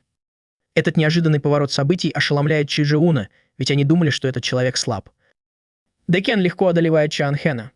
Даже когда его прижимают к полу, Чан Хен упрямо настаивает, что он контролирует ситуацию. Но прежде чем он успевает что-то сделать, он теряет сознание от давления захвата.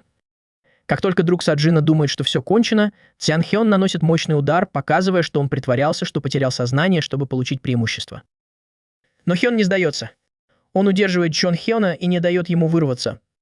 Мало того, он еще и прижимает руку Чжэ Жон Хэна к себе. Его рука, которая только зажила после того, как Саджин сломал ее, снова на грани перелома. В отчаянии Джун Хён прибегает к грязному трюку и бьет друга Саджина по самому уязвимому месту. Этот удар полностью выводит его из строя. Любой мужчина был бы обездвижен после такого удара. Чон Хён самодовольно признается, что научился этому трюку у Саджина. Как только Джон Хён получает преимущество, Джи Йон говорит ему поскорее закончить бой. По приказу режиссера Кима им нужно разбить ему голову. Кроме того, нужно быть осторожными с полицией. Прежде чем они успевают что-то сделать, за спиной Цзянь появляется сын Су, словно ангел смерти. Он признается, что больше не может просто стоять и смотреть, как она разрушает свою жизнь.